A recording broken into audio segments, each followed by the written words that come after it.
potentially permanently lost ground is an issue for the UK. But here's the slightly scary one, OK? This is now what the Bank of England thinks we're heading for. Just look at that line and look at how different the shape is compared with last time.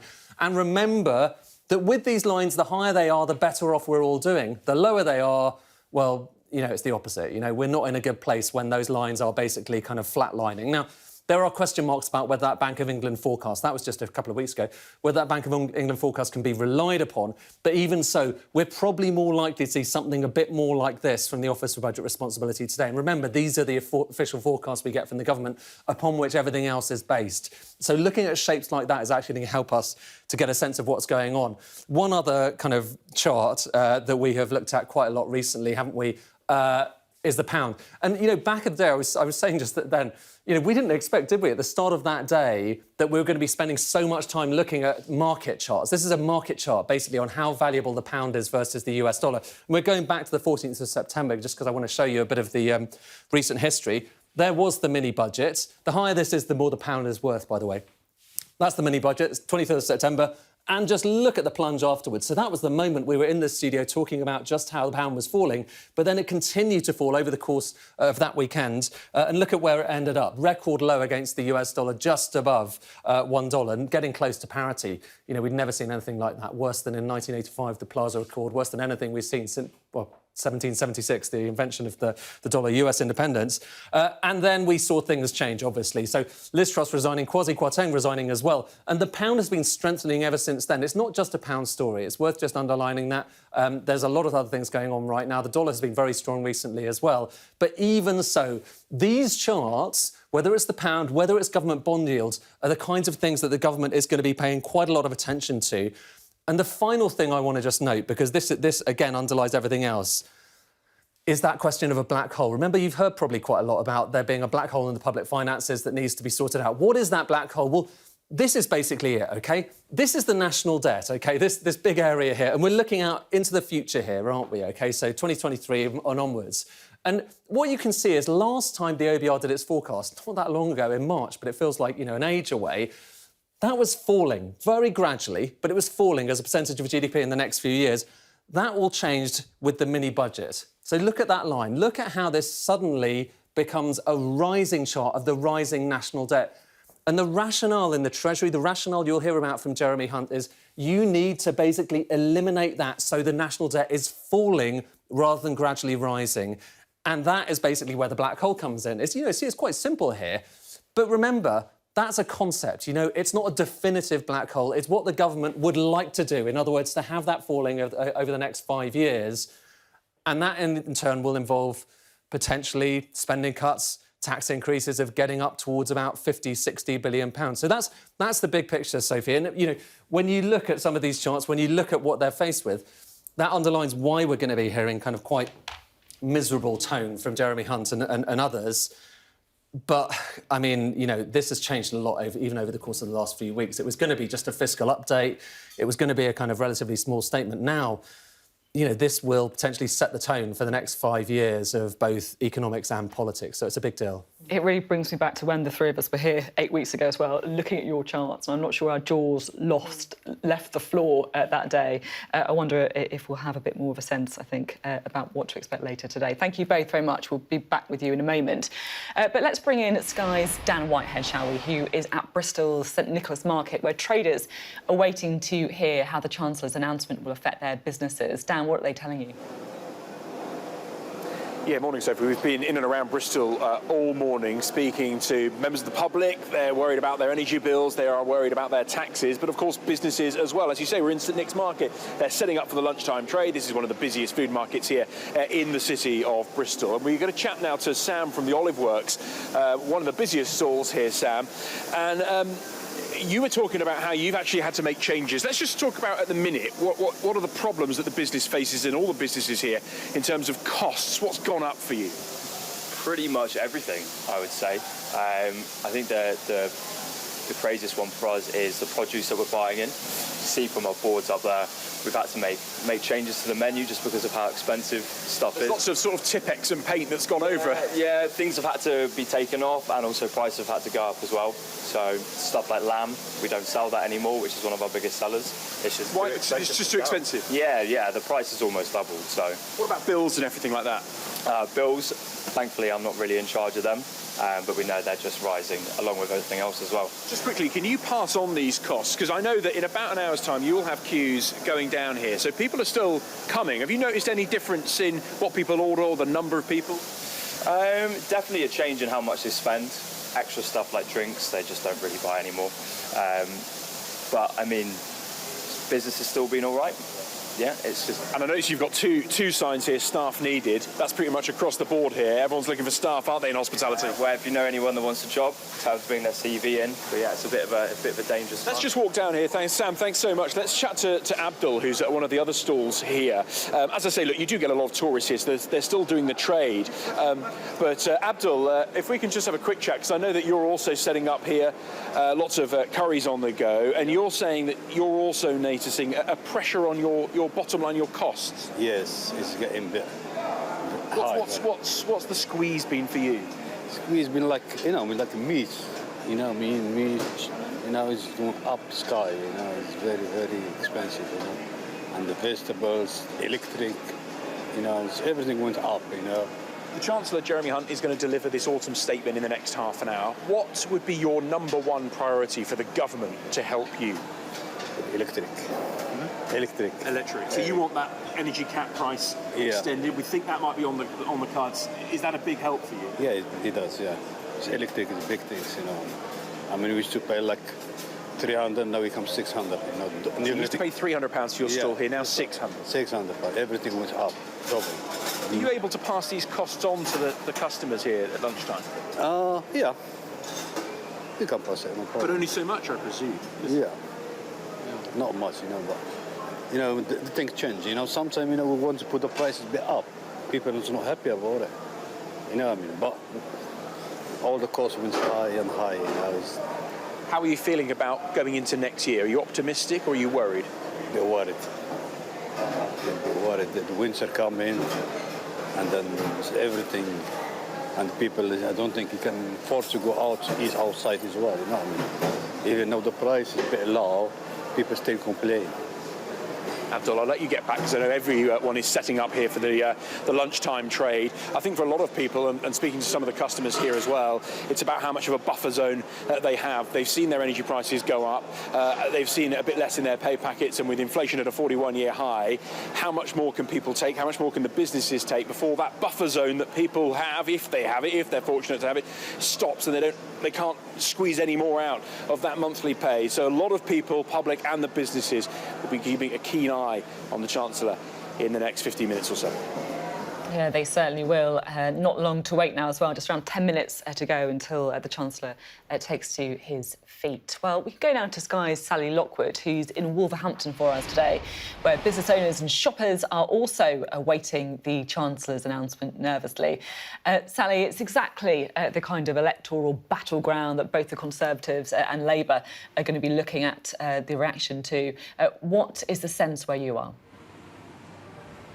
Well, certainly the cost of living is very much in the forefront of people's minds here. Wolverhampton has a strong industrial heritage. We're actually in the headquarters of Chubb Locks, which was built more than 120 years ago, but it was renovated as a retail space back in the 1990s, and certainly they're already seeing the first shoots of recession here.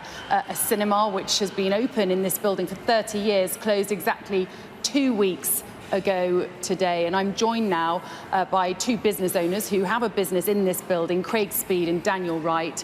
They're both from a railway maintenance company called Empro. Thanks so much for joining us. Thank you. Now, your business has been around for about 5 years. You employ around 40 people. Correct. How is business at the moment? Well, it's buoyant for us. We went through the pandemic and we actually grew, but obviously, like any SME at the moment, we're concerned about the future, what the budget announcements mean to our costs and our ability to retain the right staff and serve our contracts and make profit in what we do. And what we're expecting today from the Chancellor is tax rises, spending cuts. We're going into a recession. What's the outlook for you?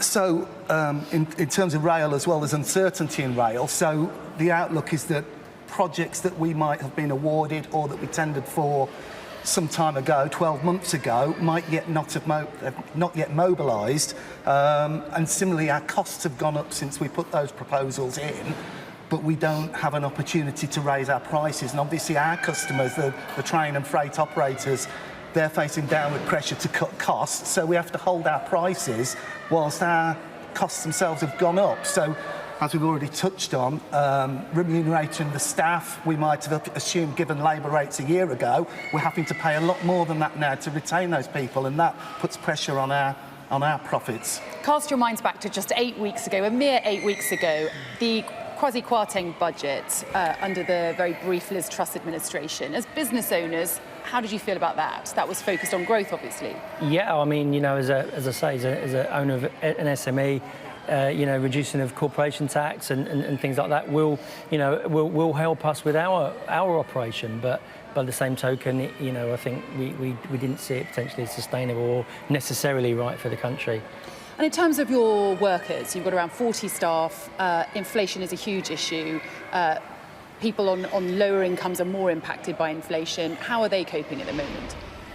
So obviously we've got some really good teams from Scotland down to the south coast, and we want to retain those people. So we're aware that they might not be knocking the door at the moment, but we're anticipating conversations about pay awards, pay reviews, and obviously we want to retain good people and look after our best people. So, you know, we're anticipating those costs coming forward. And as I say, there's not really an opportunity to increase our prices. We have to hold our prices. So we'll be absorbing that. But yeah, we're waiting for those conversations to start. OK, Daniel, Craig, thank you so much for speaking to us. We wish you well. Thank you. Certainly, there are already very worrying reports about how people are struggling to cope here, people who have cut themselves off from the power grid altogether because they're so worried about paying their energy bills. And research last month showed that 1 in 5 people in the West Midlands, in the poorest areas, are already skipping meals trying to make ends meet. Certainly, people in regions like this want to be heard down in Westminster today. Yeah, well, not too long to find out whether or not their voices will be. Sally, thank you so much for bringing us that update from Wolverhampton. Well, we'll be talking about what voters think, what the electorate think. Let's talk a little bit now, shall we, on how the autumn statement is likely to go down with the business community. We can talk now to our business presenter, Ian King, who is in the city for us. Ian, what are you watching for? Well, Sophie, I mean, Ed Conway took you through some of the fiscal arithmetic earlier on. I mean, very little tends to happen in the equity markets on budget day. It really is going to be all about what happens in the bond markets, the UK government gilt market, and indeed, to a lesser extent, the foreign exchange markets. Sterling, of course, has traded at a 3-month high in the last week against the US dollar. That's partly down to dollar weakness, but there's no doubt that the scare that we had after the mini budget has been put in abeyance somewhat, and that's certainly true in the market for UK government bonds, government gilts. Gilt yields, which of course are an implied government borrowing cost, have come down pretty significantly. If you take the 10-year gilt, well, the yield on that now is currently just north of 3.1%. It's actually lower than it was in the days going into the mini budget. So to that extent, all of the market panic that you saw post Kwasi Kwarteng's mini budget has unwound. The question is whether you can keep yields down, and that is really what the market will be looking from Jeremy Hunt today. Don't forget that in the next few years, government, the cost of servicing the national debt, meeting interest payments on the national debt, is going to be north of £100 billion a year. It's going to consume a tenth of the government's revenues. If you think back only a few years ago, Sajid Javid, who the last Chancellor but 3, he tried to set that at 6%. So there's clearly a big increase in government borrowing costs. So to that extent, if you can get the deficit down more rapidly than anticipated, well, ultimately that is all to the good in the longer term. For the broader business community, Sophie, well, I think people will want to hear a bit more about growth, because obviously the main focus of what we're getting on today is all about sorting out the fiscal position and getting the government borrowing down in the longer term. But of course, you can't just cut your way to growth, and that is something that businesses have been arguing for some time. There are a lot of measures that the business world would like to see in terms of enhancing productivity, whether that is, for example, loosening the planning regulations, addressing business rates, which is a real bugbear for a lot of businesses right now. There's been very little indication from Jeremy Hunt that business rates reform is going to be on the agenda. It is, of course, something that the Labour Party has pledged to look at, and that is a real area that would certainly help businesses out. Another is on the ease with which businesses can hire migrant workers. We've got a very, very tight labour market right now. The level of unemployment is at a 48-year low. There's a massive skills shortage. A lot of businesses very, very concerned about that. So that is something that they would hope to see addressed today. I suspect they shouldn't hold their breath, to be honest with you.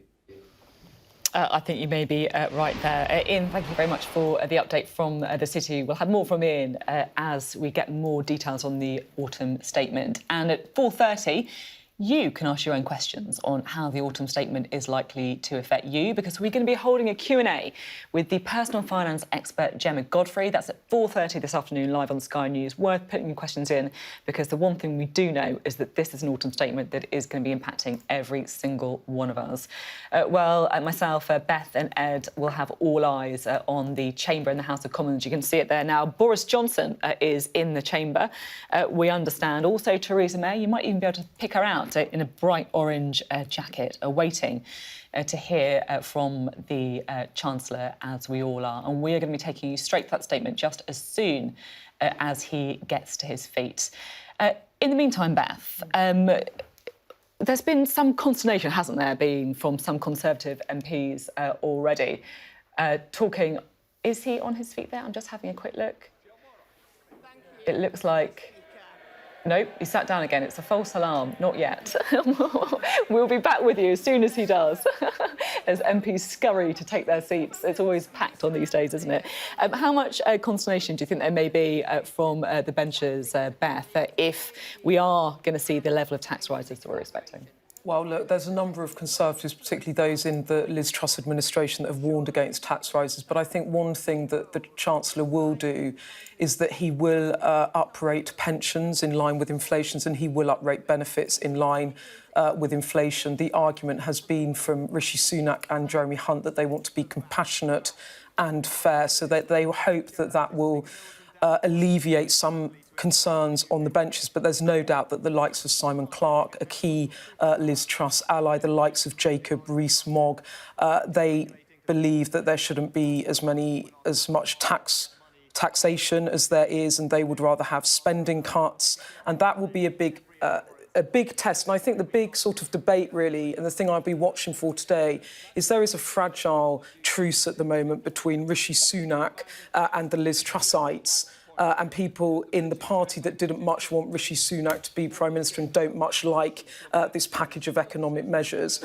And the question will be in the coming weeks, can the truce still hold, or are the divisions going to open up again? Let's listen to the Chancellor. Mr. Speaker, in the face of unprecedented global headwinds, families, pensioners, businesses, teachers, nurses and many others are worried about the future. So today we deliver a plan to tackle the cost of living crisis and rebuild our economy. Our priorities are stability, growth and public services. We also protect the vulnerable, because to be British is to be compassionate, and this is a compassionate Conservative government. We are not alone in facing these problems, but today we respond to an international crisis with British values. We are honest about the challenges and we are fair in our solutions. Yes, we take difficult decisions to tackle inflation and keep mortgage rates down. But our plan also leads to a shallower downturn, lower energy bills, higher growth, and a stronger NHS and education system. Three priorities then today: stability, growth, and public services. I start with stability. Mr. Speaker, high inflation is the enemy of stability. It means higher mortgage rates, more expensive food and fuel bills, businesses failing and unemployment rising.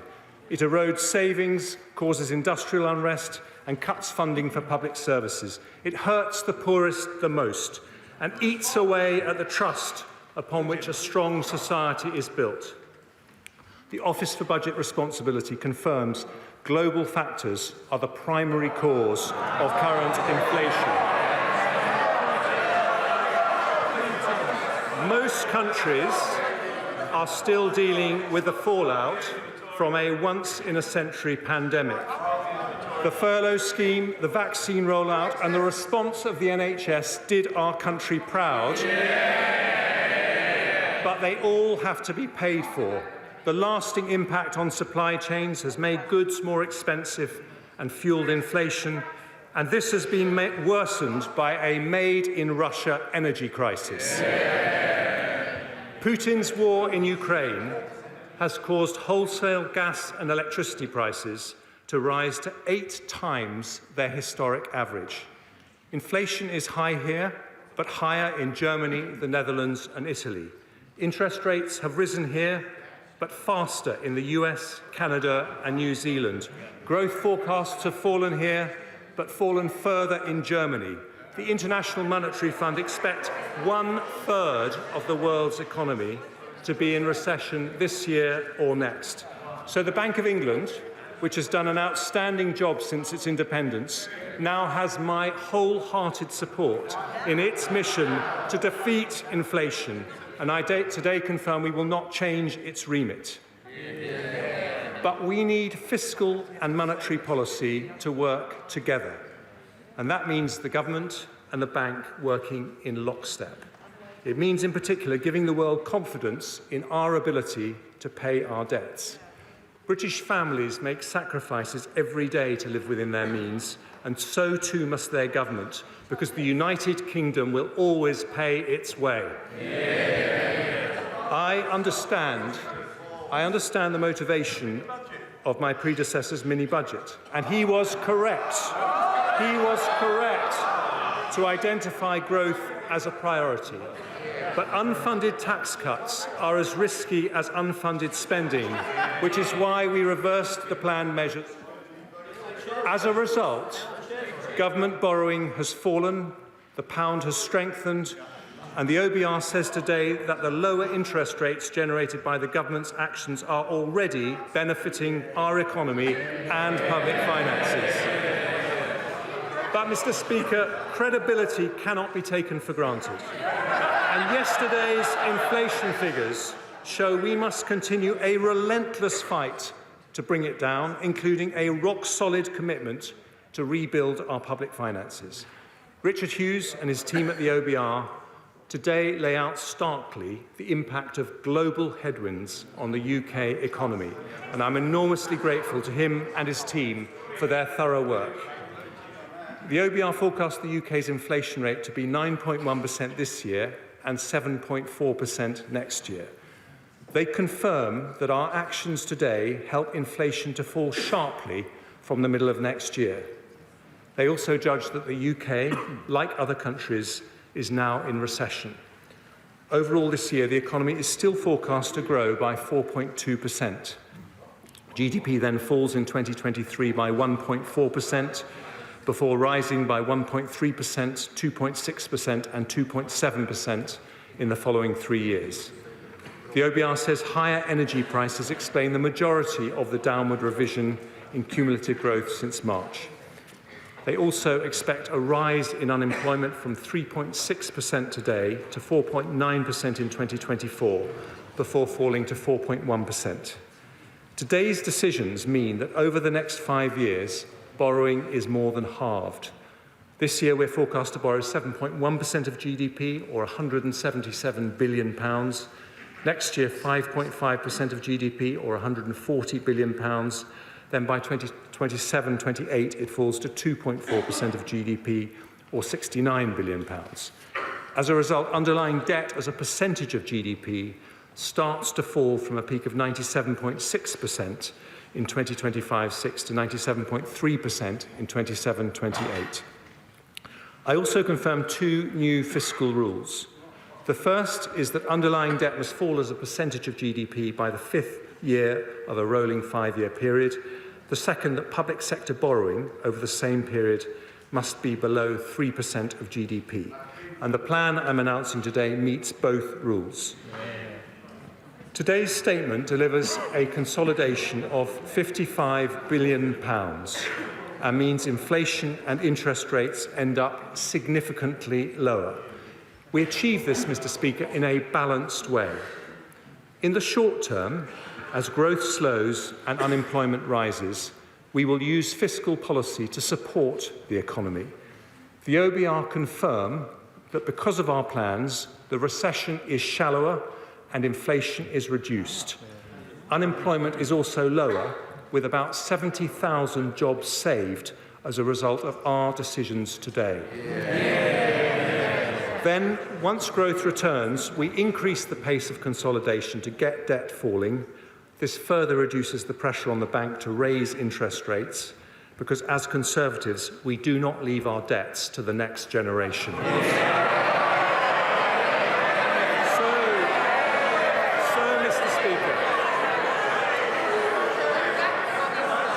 Mr. Speaker, this is a balanced path to stability, tackling inflation to reduce the cost of living and protect pensioner savings whilst supporting the economy on a path to growth. But it means taking difficult decisions. Anyone who says there are easy answers is not being straight with the British people. Some argue for spending cuts, but that would not be compatible with high-quality public services. Others say savings should be found by increasing taxes, but Conservatives know that high-tax economies damage enterprise and erode freedom. We want low taxes and sound money, but Conservatives know sound money has to come first, because inflation eats away at the pound in people's pockets even more insidiously than taxes. So with just under half of the £55 billion consolidation coming from tax and just over half from spending, this is a balanced plan for stability. I turn first to our decisions on tax. I have tried to be fair by following two broad principles. Firstly, we ask those with more to contribute more, and secondly, we avoid the tax rises that damage growth. Although my decisions today do lead to a substantial tax increase, we have not raised headline rates of taxation, and tax as a percentage of GDP will increase by just 1% over the next 5 years. I start with personal taxes. Asking more from those who have more means that the first difficult decision I take on tax is to reduce the threshold at which the 45p rate becomes payable from £150,000 to £125,140. Those earning £150,000 or more will pay just over £1,200 more in tax every year. We're also taking difficult decisions on tax-free allowances.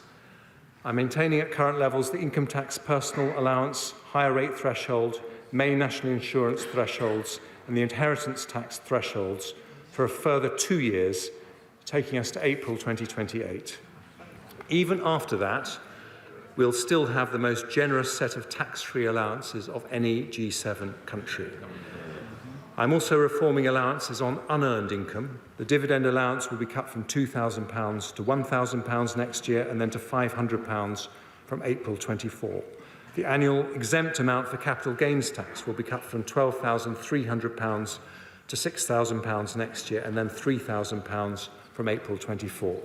These changes still leave us with more generous allowances than countries like Germany, Ireland, France and Canada. Because the OBR forecast half of all new vehicles will be electric by 2025, To make our motoring tax system fairer, I've decided that from then, electric vehicles will no longer be exempt from vehicle excise duty. Company car tax rates will remain lower for electric vehicles, and I've listened to industry bodies and will limit rate increases to 1 percentage point a year for 3 years from 2025. The OBR expects housing activity to slow over the next 2 years, so the stamp duty cuts announced in the mini-budget will remain in place, but only until the 31st of March 2025.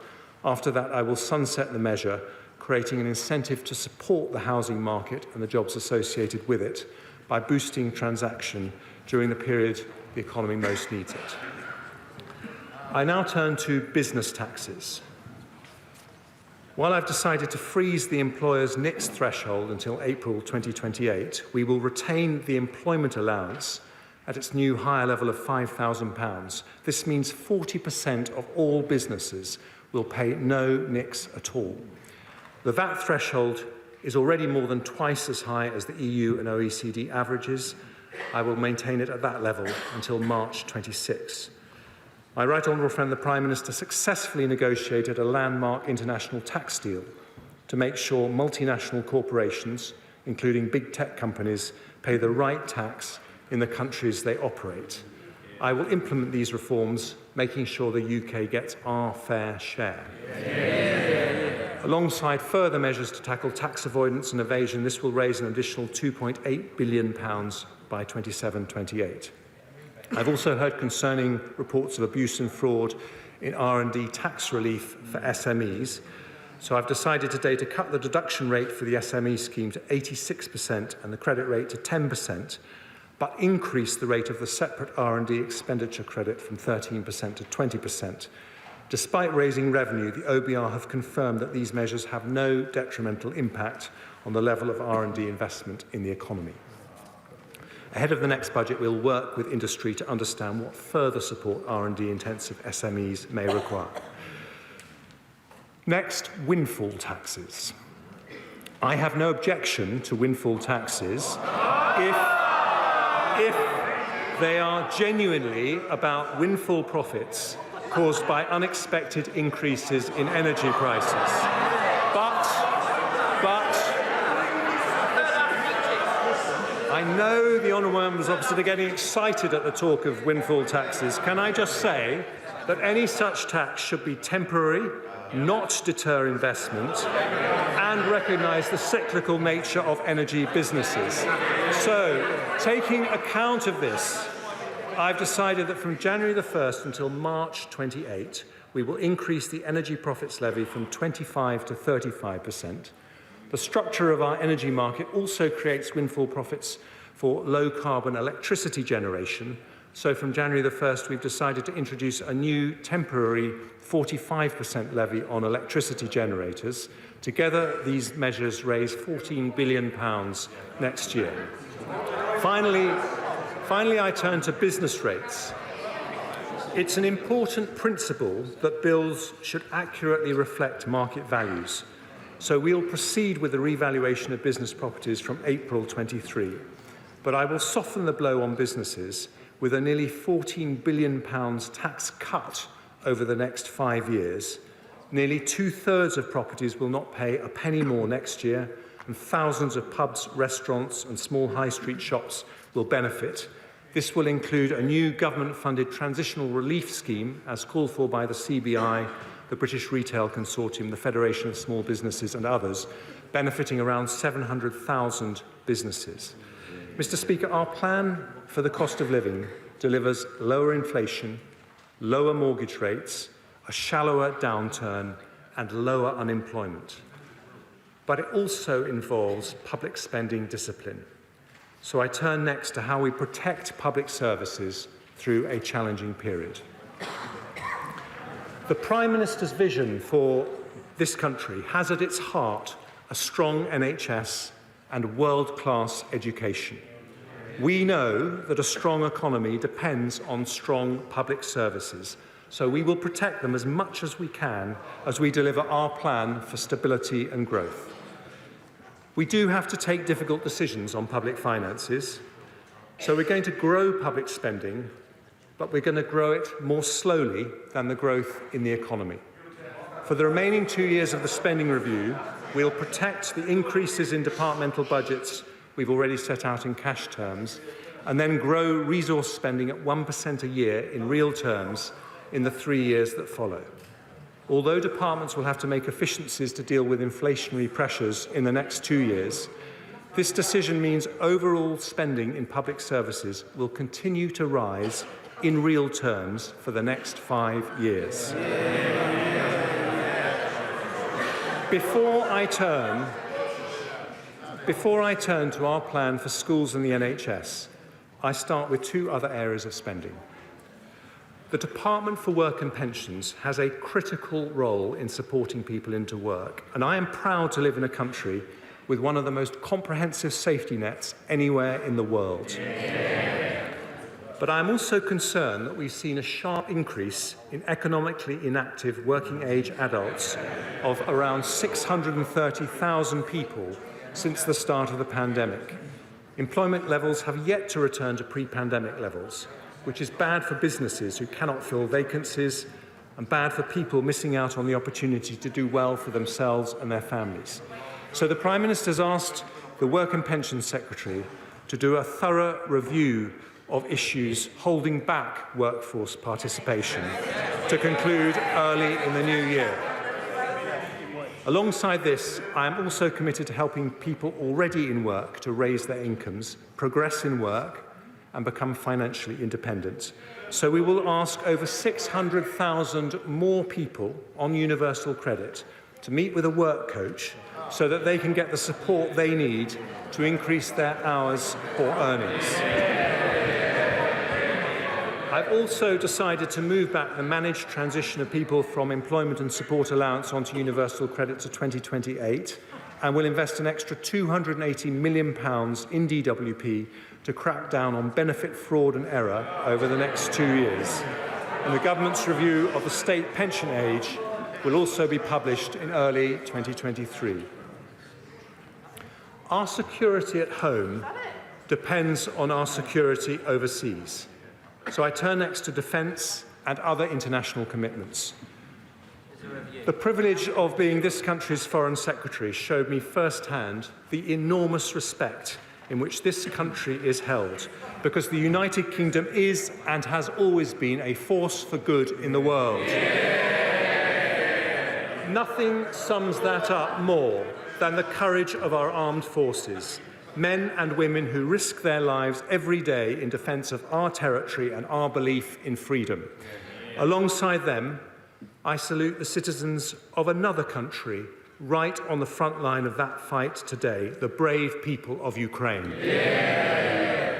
The United Kingdom has given their military support worth £2.3 billion since the start of Putin's invasion, the second highest contribution in the world after the United States, which demonstrates that our commitment to democracy and open societies remains steadfast. In that context, the Prime Minister and I both recognise the need to increase defence spending. But before we make that commitment, it's necessary to revise and update the integrated review written as it was before the Ukraine invasion. And I've asked for that vital work to be completed ahead of the next budget, and to today confirm we will continue to maintain the defence budget at least 2% of GDP to be consistent with our NATO commitment. Another important international commitment is to overseas aid. The OBR's forecasts show a significant shock to public finances, so it won't be possible to return to the 0.7% target until the fiscal situation allows.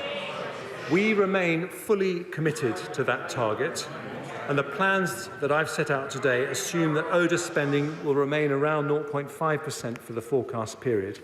As a percentage of GNI, we were the third highest donor in the G7 last year, and I am proud our aid commitment has saved thousands of lives around the world.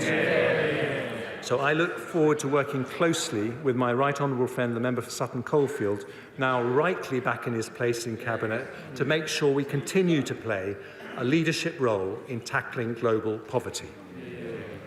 The United Kingdom has also been a global leader on climate change, cutting emissions by more than any other G20 country.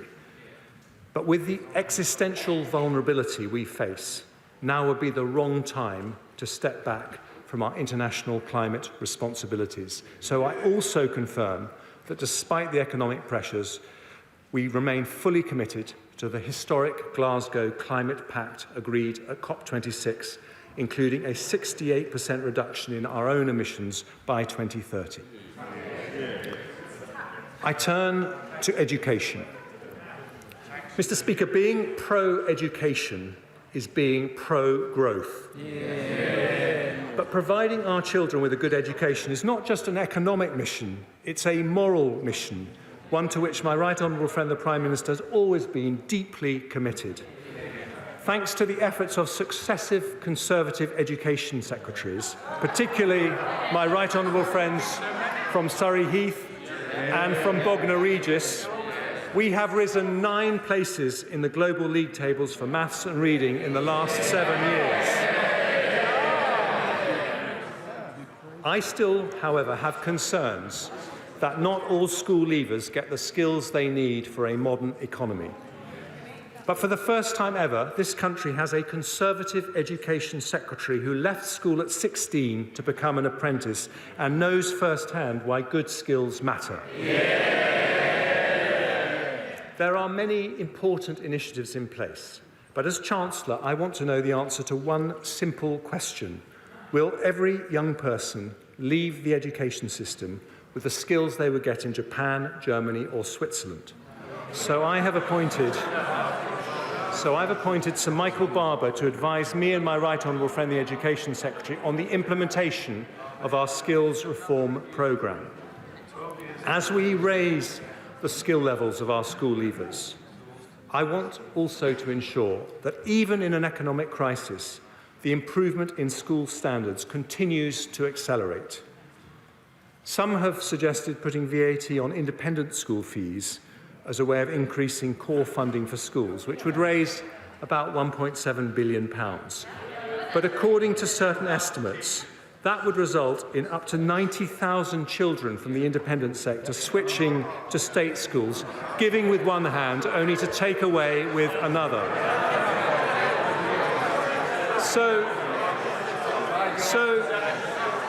So instead of being ideological, I'm going to be practical. Because we want school standards to continue to rise for every single child, we're going to do more than protect the school's budget. We're going to increase it. And I can announce today that next year and the year after, we will invest an extra £2.3 billion per annum in our schools. Our message to heads and teachers and classroom assistants is thank you for your brilliant work. We need it to continue, and in difficult economic circumstances, a Conservative government is investing more in the public service that defines all our futures. Mr. Speaker, the service we depend on more than any other is the NHS. As a former Health Secretary, I know how hard people are working on the front line and how much they're struggling after the pandemic. The biggest issues are workforce shortages and pressures in the social care sector. So today I address them both. On staff shortages, the former chair of the Health and Social Care Select Committee put forward a case for a long-term workforce plan. He even wrote a book about it, which I've read. I've listened carefully to his proposals, and I believe they have merit. So the Department of Health and Social Care and the NHS will publish an independently verified plan for the number of doctors, nurses and other professionals we'll need in 5, 10 and 15 years' time, taking full account of the need for better retention and productivity improvements. I've also listened to extensive representations about the challenges facing the social care sector. It did a heroic job looking after children, disabled adults and older people during the pandemic. Its 1.6 million employees work incredibly hard, but even outside the pandemic, the increasing number of over 80s is putting massive pressure on their services. I also heard very real concerns from local authorities particularly about their ability to deliver the Dilnot reforms immediately. So I will delay the implementation of this important reform for 2 years, allocating the funding to allow local authorities to provide more care packages.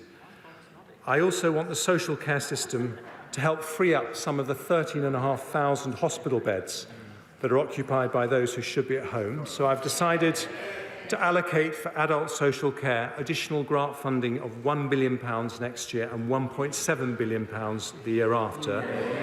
Combined with savings from the delayed Dilnot reforms and more council tax flexibilities, this means an increase in funding available for the social care sector of up to £2.8 billion next year and £4.7 billion the year after. That's a big increase, but how we look after our most vulnerable citizens is not just a practical issue, it speaks to our values as a society. So today's decision will allow the social care system to deliver an estimated 200,000 more care packages over the next 2 years, the biggest increase in funding under any government of any colour in history. The NHS budget has been increased to record levels to deal with the pandemic. And today I'm asking the NHS to join all public services in tackling waste and inefficiency. We want Scandinavian quality alongside Singaporean efficiency, both better outcomes for citizens and better value for taxpayers. That does not mean asking people on the front line, often exhausted and burned out, to work harder, which would not be possible or fair. But it does mean asking challenging questions about how to reform all our public services for the better. So with respect to the NHS, I've asked former Health Secretary and Chair of the Norfolk and Waveney Integrated Care System, Patricia Hewitt, to help me and the Health Secretary achieve that by advising us on how to make sure the new integrated care boards, the local NHS bodies, operate efficiently and with appropriate autonomy and accountability. I've also had discussions with NHS England about the inflationary pressures on their budget. I recognise that efficiency savings alone will not be enough to deliver the services we all need. So because of difficult decisions taken elsewhere today, I will increase the NHS budget in each of the next 2 years by £3.3 billion. The Chief Executive of the NHS, Amanda Pritchard, has said that this should provide sufficient funding for the NHS to fulfil its key priorities. She said it shows the government is serious about its commitment to prioritise our NHS. £3.3 billion for the NHS, £4.7 billion for social care, a record £8 billion package for our health and care system. That is a Conservative government putting the NHS first. And Mr. Speaker, the NHS and schools in Scotland, Wales and Northern Ireland face equivalent pressures. So the Barnett consequentials of today's decisions mean an extra £1.5 billion for the Scottish Government, £1.2 billion for the Welsh Government, £650 million for the Northern Ireland Executive. That is more resources for the schools and hospitals in our devolved nations next year, the year after, and every year thereafter.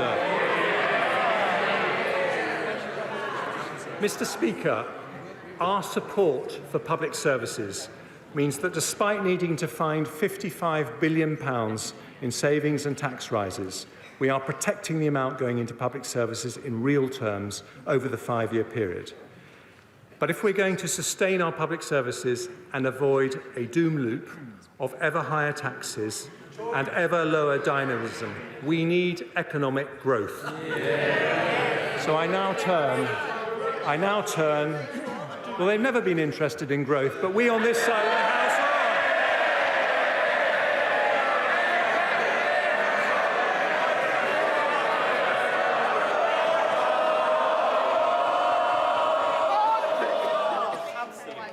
want to get to the end of the budget statement like the rest of the people of this country. Chancellor of the Exchequer. Thank you, Mr. Speaker.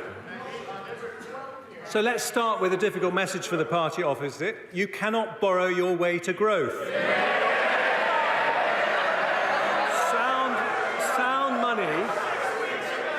Sound money is the rock. Sound money is the rock upon which long-term prosperity rests. But it isn't enough on its own. Our plan is designed to build a high-wage, high-skill economy that leads to long-term prosperity. In his May's lecture, my right honourable friend the Prime Minister identified the keys to doing this: people, capital and ideas. Today's increase in the education budget demonstrates our commitment to people and skills. And I now outline 3 further growth priorities: energy, infrastructure and innovation. Cheap, low-carbon, reliable energy must sit at the heart of any modern economy. But Putin's weaponisation of international gas prices has helped drive the cost of our national energy consumption right up. This year we'll be spending an extra £150 billion on energy compared to pre-pandemic levels, equivalent to paying for an entire second NHS through our energy bills. In 2019, a third of global emissions came from energy supply. So unless we act radically to change our approach, we'll both bankrupt our economy and harm our planet. Over the long term, there's only one way to stop ourselves being at the mercy of international gas prices: energy independence combined with energy efficiency. Energy independence, so neither Putin nor anyone else can use energy to blackmail us, and energy efficiency to reduce demand and climate impact as much as possible. Now, Britain is a global leader in renewable energy. Last year, nearly 40% of our electricity came from offshore wind, solar and other renewables. Since 2010, our renewable energy production has grown faster than any other large country in Europe. But we need to go even further with a major acceleration of homegrown technologies like offshore wind, carbon capture and storage, and above all, nuclear. This will deliver new jobs, industries and export opportunities and secure the clean, affordable energy we need to power our future economy and reach net zero. So today I can announce the government will proceed with a new nuclear power plant at Sizewell C. Subject to final government approvals, the contracts for the initial investment will be signed with relevant parties, including EDF, in the coming weeks. This will create 10,000 highly skilled jobs and provide reliable, low-carbon power to the equivalent of 6 million homes for 50 years. Our £700 million investment is the first state backing for a nuclear project in over 30 years and represents the biggest step in our journey to energy independence. But, Mr. Speaker, energy efficiency is just as important. So today, we set our country a new national ambition. By 2030, we want to reduce energy consumption from buildings and industry by 15%.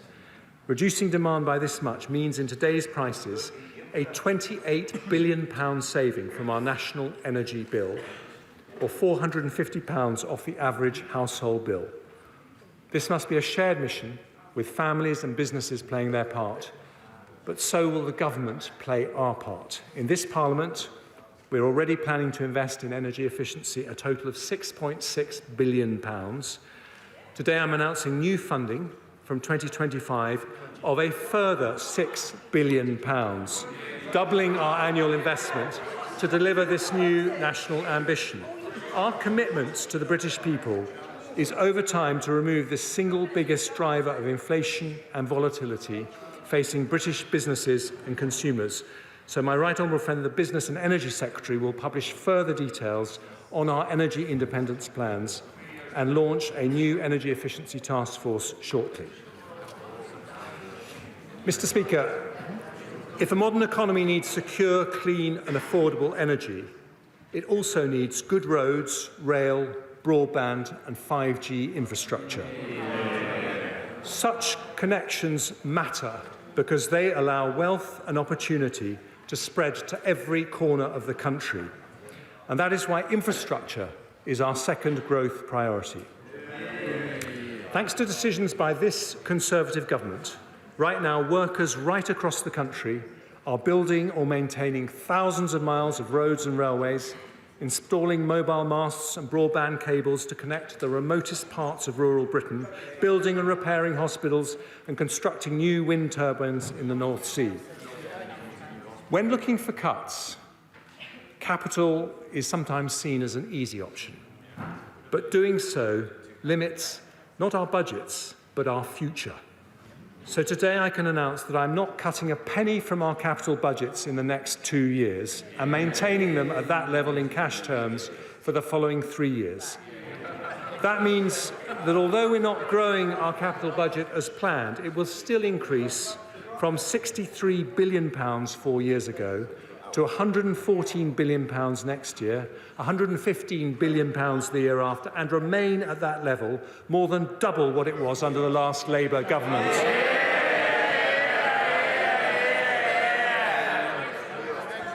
Smart countries build on their long-term commitments rather than discard them. So today I confirm that because of this decision, alongside Sizewell C, we will deliver the core Northern Powerhouse Rail, HS2 to Manchester, and East West Rail, and the new hospitals programme, and gigabit broadband rollout. All these and more will be funded as promised, with over £600 billion of investment over the next 5 years to connect our country and grow our economy. Our National Conservative mission is to level up economic opportunity across the country. And that too needs investment in infrastructure. So I will also proceed with round 2 of the Levelling Up Fund, at least matching the £1.7 billion value of round 1. We'll also drive growth across the UK by working with the Scottish Government on the feasibility study for the A75, supporting the Advanced Technology Research Centre in Wales, and funding a trade and investment event in Northern Ireland next year. But to unlock growth right across the country, we need to make it easier for local leaders to make things happen without banging on a Whitehall door. Our brilliant mayors, like Andy Street and Ben Houchin, have shown the power of civic entrepreneurship. We need more of this inspirational local leadership. So today I can announce a new devolution deal that will bring an elected mayor to Suffolk and deals to bring mayors to Cornwall, Norfolk and an area in the North East to follow shortly. We're also making progress towards trailblazer devolution deals with the Greater Manchester Combined Authority and West Midlands Combined Authority, and soon over half of England will be covered by devolution deals. Taken together, that £600 billion investment in our future growth represents the largest investment in public works for 40 years. So our children and grandchildren can be confident that this Conservative government is investing in their future. Energy and infrastructure. And now our third growth priority, innovation. Mr. Speaker, we have a national genius for innovation. Britain is the land of Newton, Darwin, Fleming, Faraday, Franklin, Gilbert and Berners-Lee, the home of 3 of the world's top 10 universities, the country with the largest life science and technology sectors in Europe. Thanks to successive Conservative governments, we remain a science superpower. And I salute the work of the former Chancellor George Osborne, my right honourable friend from Tunbridge Wells, and my honourable friend the Science Minister and member for Mid Norfolk, for laying the vital foundations to make this possible. 21st century economies will be defined by new developments in artificial intelligence, quantum technologies and robotics. But we need to be better at turning world-class innovation into world-class companies. So as a former entrepreneur, I had to get that in somewhere, I want to combine our technology and science brilliance with our formidable financial services to turn Britain into the world's next Silicon Valley. Yeah. We learned from the success of Nigel Lawson's Big Bang in 1986 that smart regulatory reform can spur investment from all over the world. So today, using our Brexit freedoms, I confirm the next steps in our supply-side transformation. By the end of next year, we will decide and announce changes to EU regulations in our 5 growth industries: digital, life sciences, green industries, financial services and advanced manufacturing. And I've asked the Chief Scientific Officer, Sir Patrick Vallance, who did such a brilliant job in the pandemic, to lead our work on how to do this. The second lesson of Nigel Lawson's Big Bang is the most important driver of global success is not tax subsidies, but competition. So we will legislate to give the Digital Markets Unit new powers to challenge monopolies and increase the competitive pressure to innovate. To further spur competition, I've listened to requests from businesses, and today I'm removing import tariffs on over 100 goods used by UK businesses in their production processes, from car seat parts to bicycle frames. I'll also change our approach to investment zones, which will now focus on leveraging our research strengths by being centred on universities in left-behind areas to help build clusters for our new growth industries. My Right Honourable friend, the Levelling Up Secretary, will work with mayors, devolved administrations and local partners to achieve this, with the first decisions announced ahead of the spring budget. I've heard some speculation that we might cut the research and development budget today, but I believe that would be a profound mistake. In our 2017 manifesto, we announced a target to invest 2.4% of our GDP in R&D, and the latest ONS data suggests the UK is close to meeting that target. I want to go further, so today I protect our entire research budget and confirm that we'll increase public funding for R&E to 20 billion by 24-25 as part of our mission to make the United Kingdom a science superpower. And finally, Nigel Lawson's Big Bang inspires us today, but nearly 40 years on, we must stay true to its mission to make the UK the world's most innovative and competitive global financial centre. So to further support investment across our economy, I also announced that we're publishing our decision on Solvency II, which will unlock tens of billions of pounds of investment for our growth-enhancing industries. 3 priorities for growth: energy security, investment in infrastructure, and a plan to turn the United Kingdom into the world's next Silicon Valley, transforming British intellectual genius into British commercial success. But alongside British genius, we must remember another great national quality: British compassion. So this final part of our plan protects the most vulnerable, and it's to that I now turn. Mr. Speaker, strong public finances aren't just to make accountants happy. It's because we took difficult decisions in 2010 that we could afford record funding increases for the NHS, the landmark furlough scheme, and now the energy price guarantee.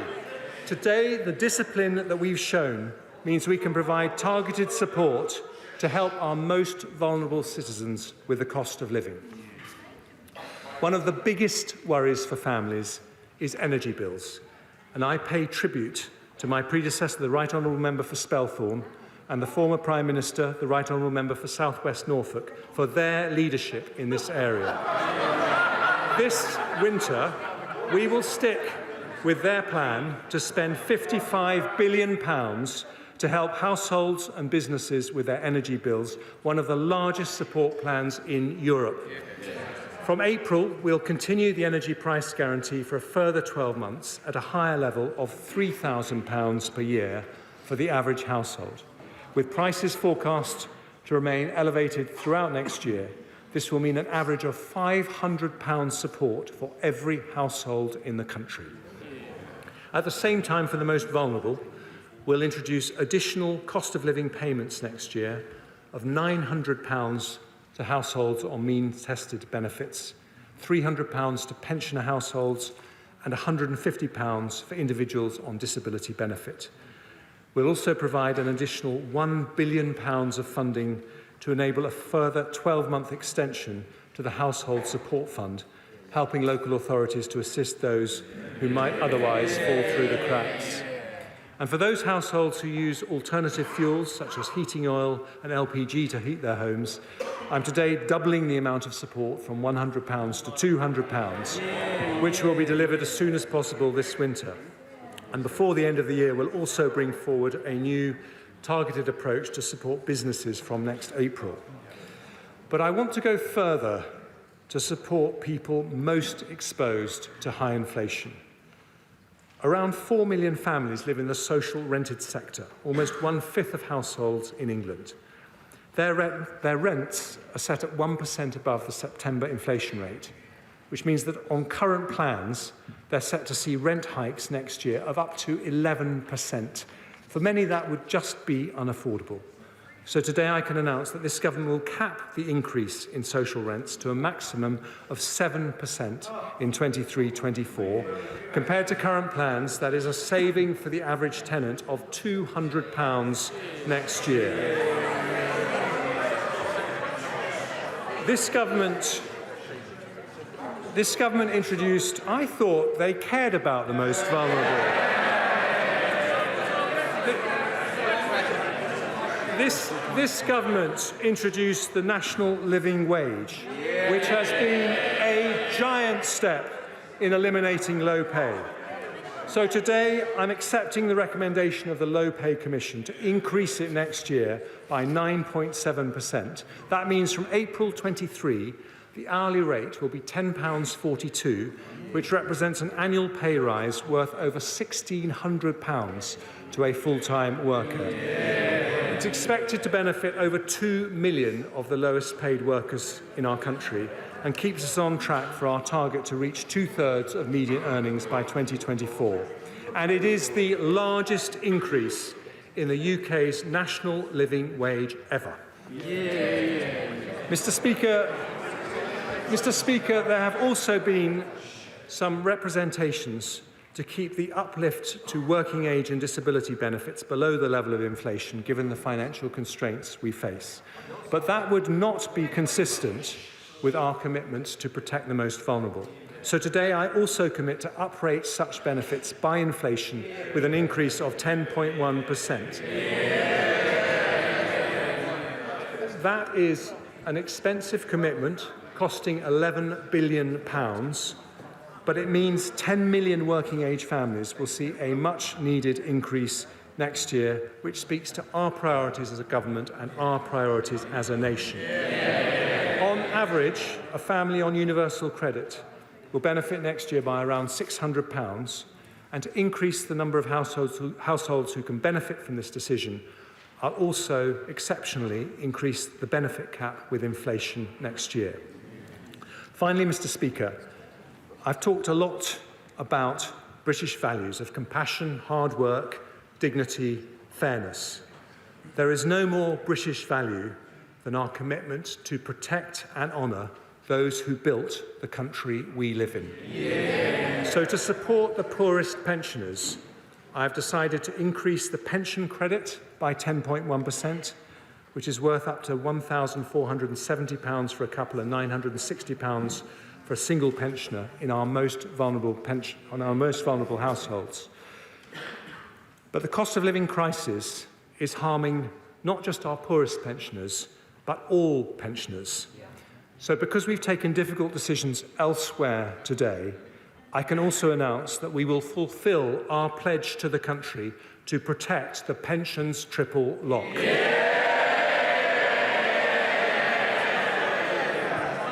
In April, the state pension will increase in line with inflation, an £870 increase, which represents the biggest ever increase in the state pension. And to the millions of pensioners who will benefit from this measure, I say now and always, this government is on your side. Mr. Speaker, There is a global energy crisis, a global inflation crisis, and a global economic crisis. But the British people are tough, inventive, and resourceful. We have risen to bigger challenges before. We aren't immune to these headwinds, but with this plan for stability, growth, and public services, we will face into the storm. There may be a recession made in Russia, but there is a recovery made in Britain.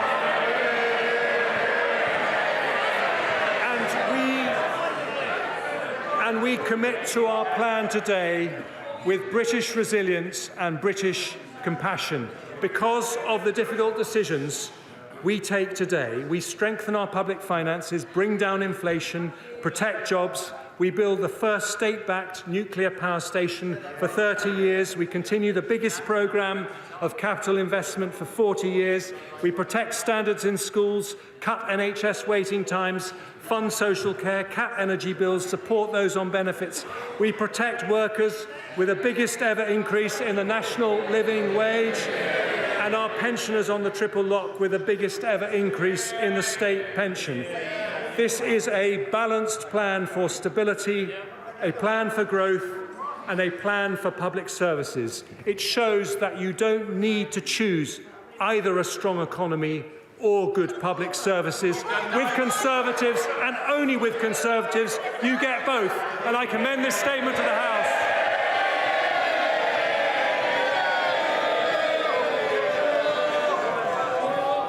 I now call the Shadow Chancellor of the Exchequer, Rachel Reeves. Thank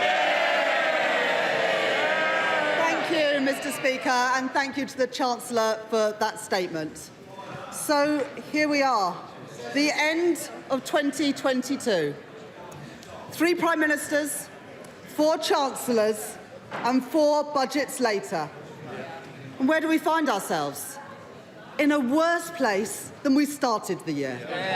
Inflation spiralling, growth plunging, living standards falling.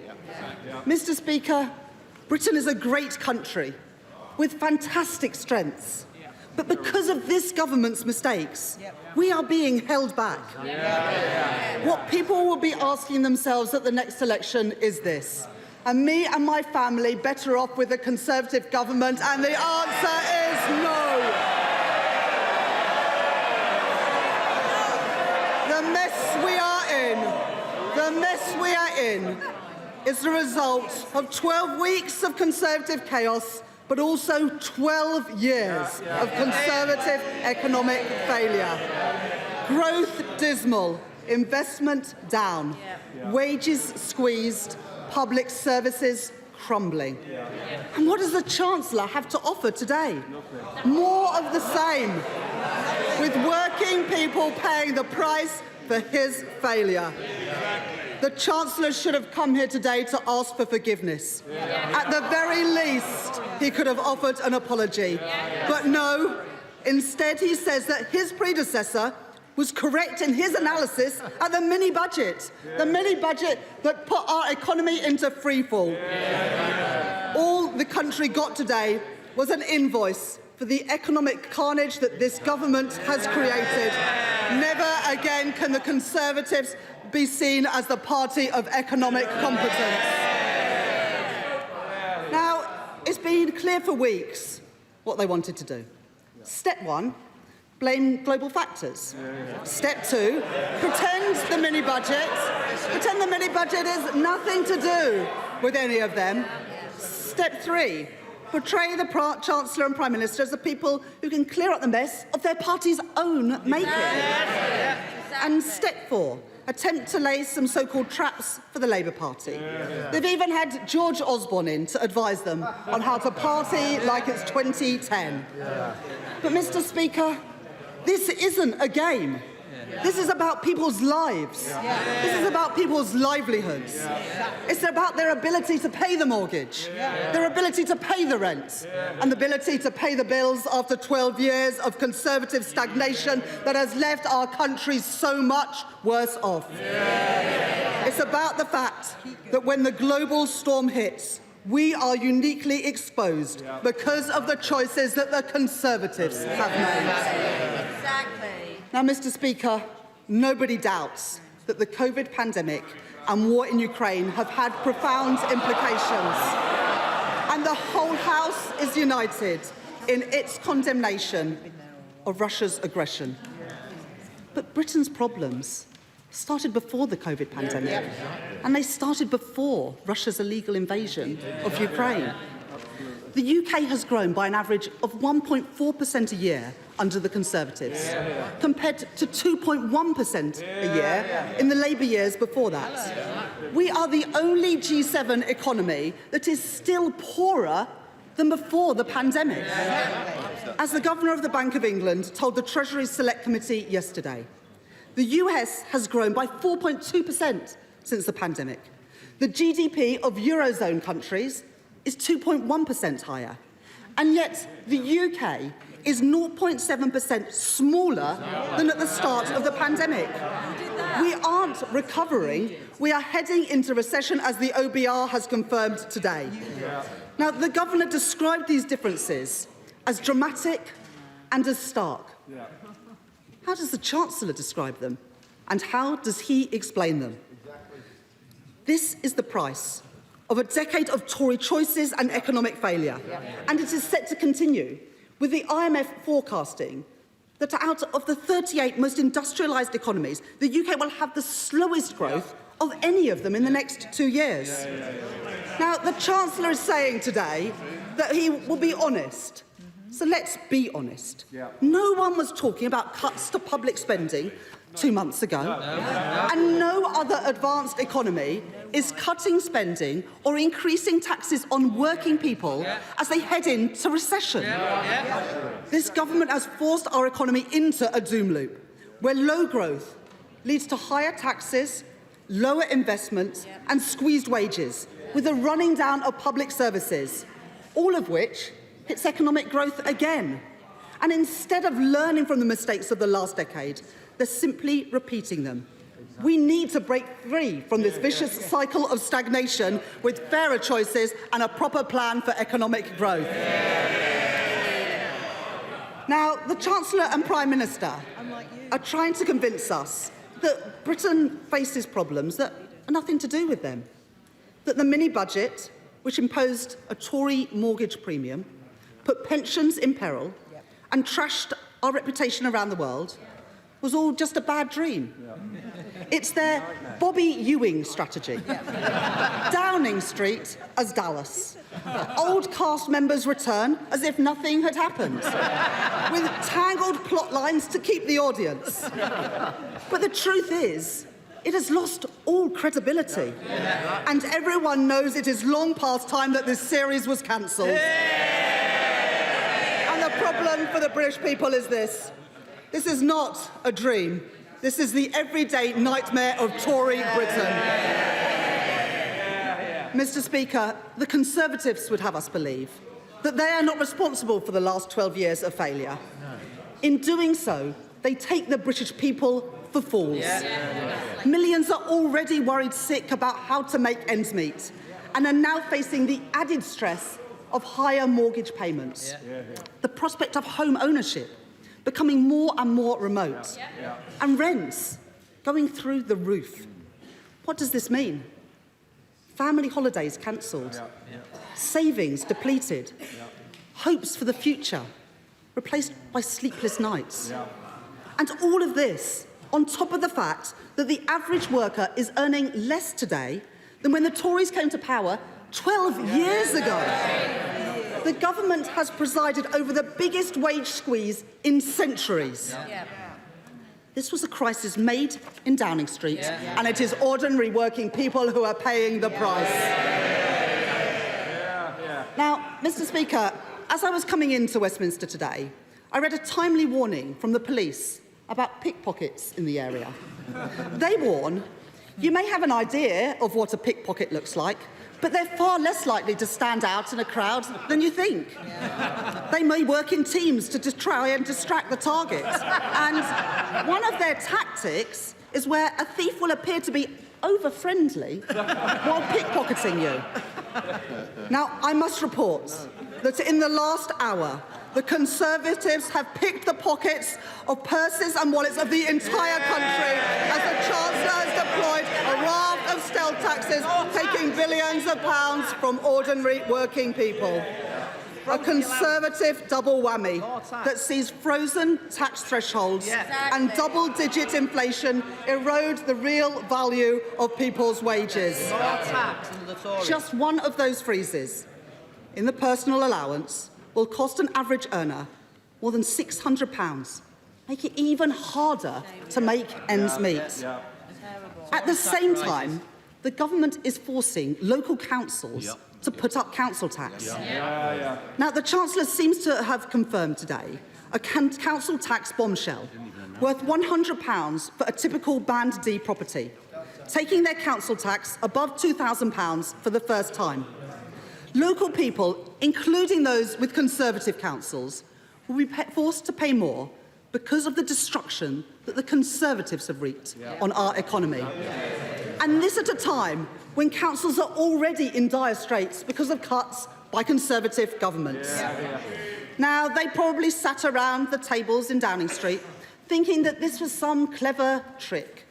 But no one is to blame except the government that's been in power for 12 years, not local authorities, but this Tory government. More taxes, more inflation, higher mortgages. And instead of tricks and stealth taxes, why don't they have a proper economic plan for Britain that puts working people at their heart? And why do they refuse to have a real industrial strategy that gives business certainty, unlocks investment, and means that Britain can once again lead the world in the industries of the future? Mr. Speaker, the Chancellor is trying to claim that this statement today is fair. Yet we learn that of all the things that he could save from the wreckage of the kamikaze budget that he chooses to press ahead with is their plan to lift the cap on bankers' bonuses. At a time when he's urging wage restraint for everybody else, how can he remotely claim that this is fair? And after weeks of will he, won't he, we learn today that the Chancellor won't, after all, be clapping down on non-doms. Tax-free income for millionaires while millions face frozen tax allowances and council tax highs. How can he possibly claim that this is fair? He refuses to act. And I wonder why. Maybe that was the only policy that he can't get signed off by number 10 Downing Street. I say, if you make your Britain your home, you should pay your taxes here. And what about the private equity managers earning millions who benefit from a tax break on their bonuses, which mean that they pay far less tax as a proportion of their incomes than ordinary hard-working people? Did the Chancellor close that loophole today and make sure that they pay their fair share of tax?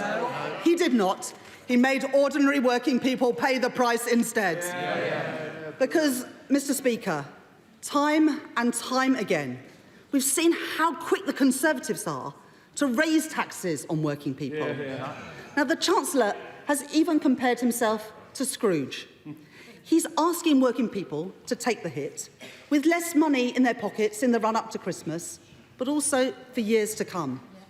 But if you're a banker, a non-dom, or a private equity manager, don't worry. Scrooge hasn't cancelled your Christmas. And that's before we even get onto the energy giants. After months of resistance, well, the Honourable Lady says from a sedentary what about taxes? Well, the non-doms don't pay taxes. That is the whole point, and that is why the Chancellor should have closed that loophole today. And this is before we even get on to the energy giants. Really? They don't pay taxes. And that's before we even get on to the energy giants. After months of resistance from this Prime Minister, the government has finally been dragged kicking and screaming to extend the windfall tax that Labour have been calling for since January. Yet they still leave billions of pounds on the table. Profits that are the windfalls of war. Because they have failed to close a huge loophole that they created that hands out massive tax breaks to those oil and gas giants for doing the things that they were going to do anyway. For those wondering why, some energy giants have paid no windfall tax in the last quarter, despite record profits and eye-watering bills for consumers. The answer is the decisions that this Prime Minister made when he was Chancellor, confirmed by the current Chancellor, lets the energy giants off the hook once again. Mr. Speaker, the government has announced plans for energy bills next year, but bill payers will still see prices go up next spring, leaving far too many people wondering how they'll make ends meet. For every pound of windfall tax left on the table, people are faced with higher prices on their bills. And the Tories' failure on energy goes back much further. They closed down gas storage, blocked onshore wind and solar, and slashed support for home insulation. Now, today the Chancellor says that he will act on energy efficiency, but I'm afraid it's all far too late. We called for the insulation of 2 million homes a year more than 12 months ago that could cut bills by £1,000, not just for 1 year, but for every year to come. And they did nothing. Insulation levels in 2021 were 20 times lower than in 2010 because of their neglect. And now he proposes a package, but we have to wait until 2025 for them to act. Why? When people are facing a bills crisis now, years and years will have gone by while he sits back, millions of families could have been helped, and they have not been. And still they block renewable power, like onshore wind, that could bring energy bills down, create good jobs in all parts of the country, and ensure that Britain can lead the way in the industries of the future. Clean power is the right solution to the energy price crisis, but yet again the Conservatives have failed. They have failed to protect us from future shocks, failed to tackle the cost of living crisis, and failed to take the decisions in our country's national interest. It is because they have failed to grow the economy that they are having to bring forward yet another statement with tax rises and spending cuts. The last Prime Minister and Chancellor embarked on a reckless sugar rush that abandoned fiscal rectitude, and they all cheered for it. But the current Prime Minister and Chancellor have given up on growth altogether. And how do we know? Because the Office of Budget Responsibility has seen their plans, and they've downgraded growth in the months and years ahead. Achieving the levels of growth this country needs isn't like flicking on a switch. No. We need a serious long-term plan to get our economy growing again, powered by the talents and efforts of millions of ordinary working people and thousands of businesses. We need a fairer, greener, more dynamic economy, creating good jobs in every part of the country, in homegrown renewables, in green hydrogen, in carbon capture and storage, with Labour's Green Prosperity Plan, with a modern industrial strategy where government works hand in hand with business, properly fixing business rates so that small businesses and our high street businesses thrive again, and fixing the holes in the government's Brexit deal to help UK businesses trade and compete in the world, and ensuring that Britain is the best place to start and grow a business. That is what a Labour government will do.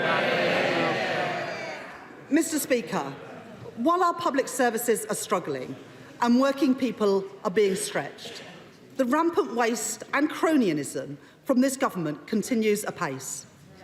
It does not seem to concern the Chancellor that his government dished out £3.5 billion of contracts to friends and donors of the Conservative Party. And the latest Prime Minister spent so much time when he was Chancellor practising his signature for his glossy Instagram graphics that he failed to put in place even the most simple checks on COVID support. That is why the former Treasury Minister, Lord Agnew, described the current Prime Minister's fraud failures as schoolboy errors. The Prime Minister left the doors to the vaults wide open to organised criminals and drugs gangs. They helped themselves to £6.7 billion of taxpayers' money, money that the government is failing to retrieve. And last month it was slipped out that the Taxpayer Protection Task Force set up to get this money back is being wound down. The government's just given up. And the Conservatives are turning yet again to our crucial public services to make up the money. Mr. Speaker, the fraudsters may think that they have got away with it, but a Labour government will hunt them down for everything that they have taken from the taxpayer. The country is sick of being ripped off by the Tories. We want our money back. Because of Tory failure, our crumbling public services are set to suffer even more. Ordinary people lose yet again. Never before have people paid so much in tax and yet got so little in return. At the weekend, the Chancellor admitted that the NHS was already on the brink of collapse. With 7 million people on NHS waiting lists, how much longer will that list get? 3 in 10 people are leaving education without GCSE English and maths. What will this do to our society and our future economy? And why do the Tories have an ideological objection to putting VAT on school fees, which the Chancellor himself admits will raise £1.7 billion? By their actions, it is clear the government does not value our public services or the contribution of those working in them. And what do we hear today? Reviews on schools and the NHS workforce, on social care and on waste.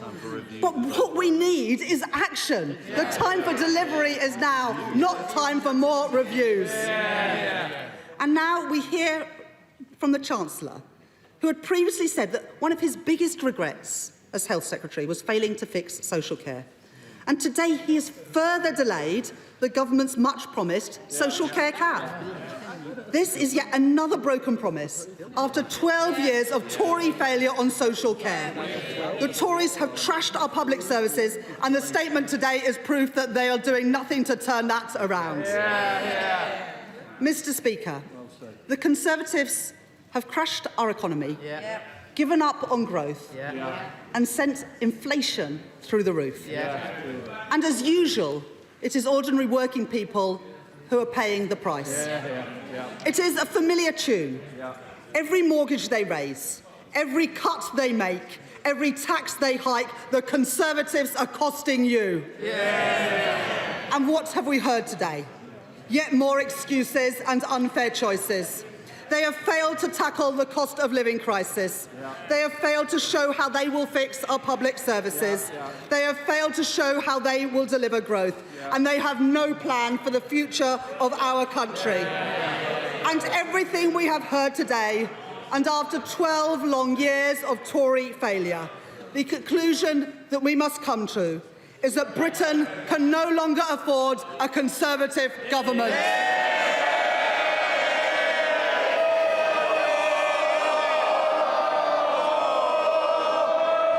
Right, let me start with the chair of the Select Committee, Harriet Bowen.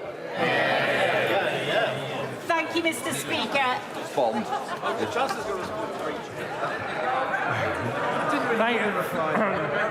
Thank you, Mr. Speaker. Today we've announced tax rises and spending cuts of £55 billion. We can debate the reasons, but to govern is to choose. And she didn't answer the simplest of questions. Does she back the need for a package of this size to bring down inflation? If Labour can't answer, they are not fit to govern. She says it's the government's fault. But with a made-in-Russia recession, a once-in-a-century pandemic, higher inflation in Europe, bigger cuts to growth in Germany, bigger interest rate hikes in America, to blame this on a mini-budget that was cancelled in 3 weeks is just not credible. Nor Mr. Speaker, are her facts right? She said the government is making the recession worse. Well, today, the Independent Office for Budget Responsibility says we are making it shallower, saving 70,000 jobs.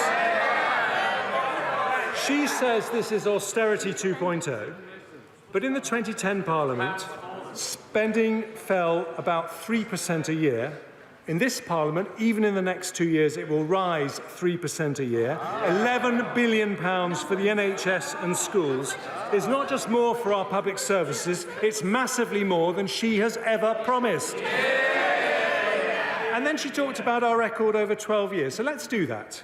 Growth higher than Germany, France, Italy or Japan. Lowest unemployment for nearly 50 years. Good or outstanding schools up by a quarter. 4 million more patients in good or outstanding hospitals. In other words, growth up, employment up, school standards up, NHS funding up. And because she won't back this package, the British people today know that under Labour, it's inflation worse, cost of living worse, unemployment worse, competitiveness worse. If we want stability, growth and funding for public services, the choice is plan or no plan. We have a plan. Where's hers?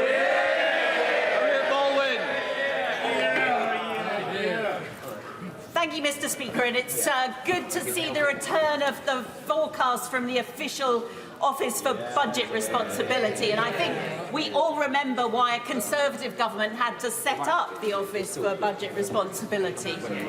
We'll have them in front of our committee next Tuesday and we can question the underlying assumptions of the forecast. I welcome the fact that the Chancellor confirmed today that his announcements go with the grain of what the Bank of England is trying to do in bringing down inflation. That surely is the most important economic challenge for our country at the moment. But could I ask the Chancellor if he could elaborate a bit more on his thinking? He's tasked the Work and Pensions Secretary with helping those back into work who have left the workforce. And he's announced very welcome support for those on the welfare system of £900 next year. Can he talk us through his thinking in terms of some of those cliff edges and incentives to work? Well, can I welcome my honourable friend to her chairmanship of the Select Committee? I know she'll do a brilliant job. And she makes a very important point. First of all, it is essential that we work hand in glove with the Bank of England to bring down inflation. And today, the OBR confirmed that inflation is lower because of the decisions that we take. And she's absolutely right to focus on the worrying increase in the economically inactive. That is not just causing supply chain problems for businesses, but it's also driving inflation.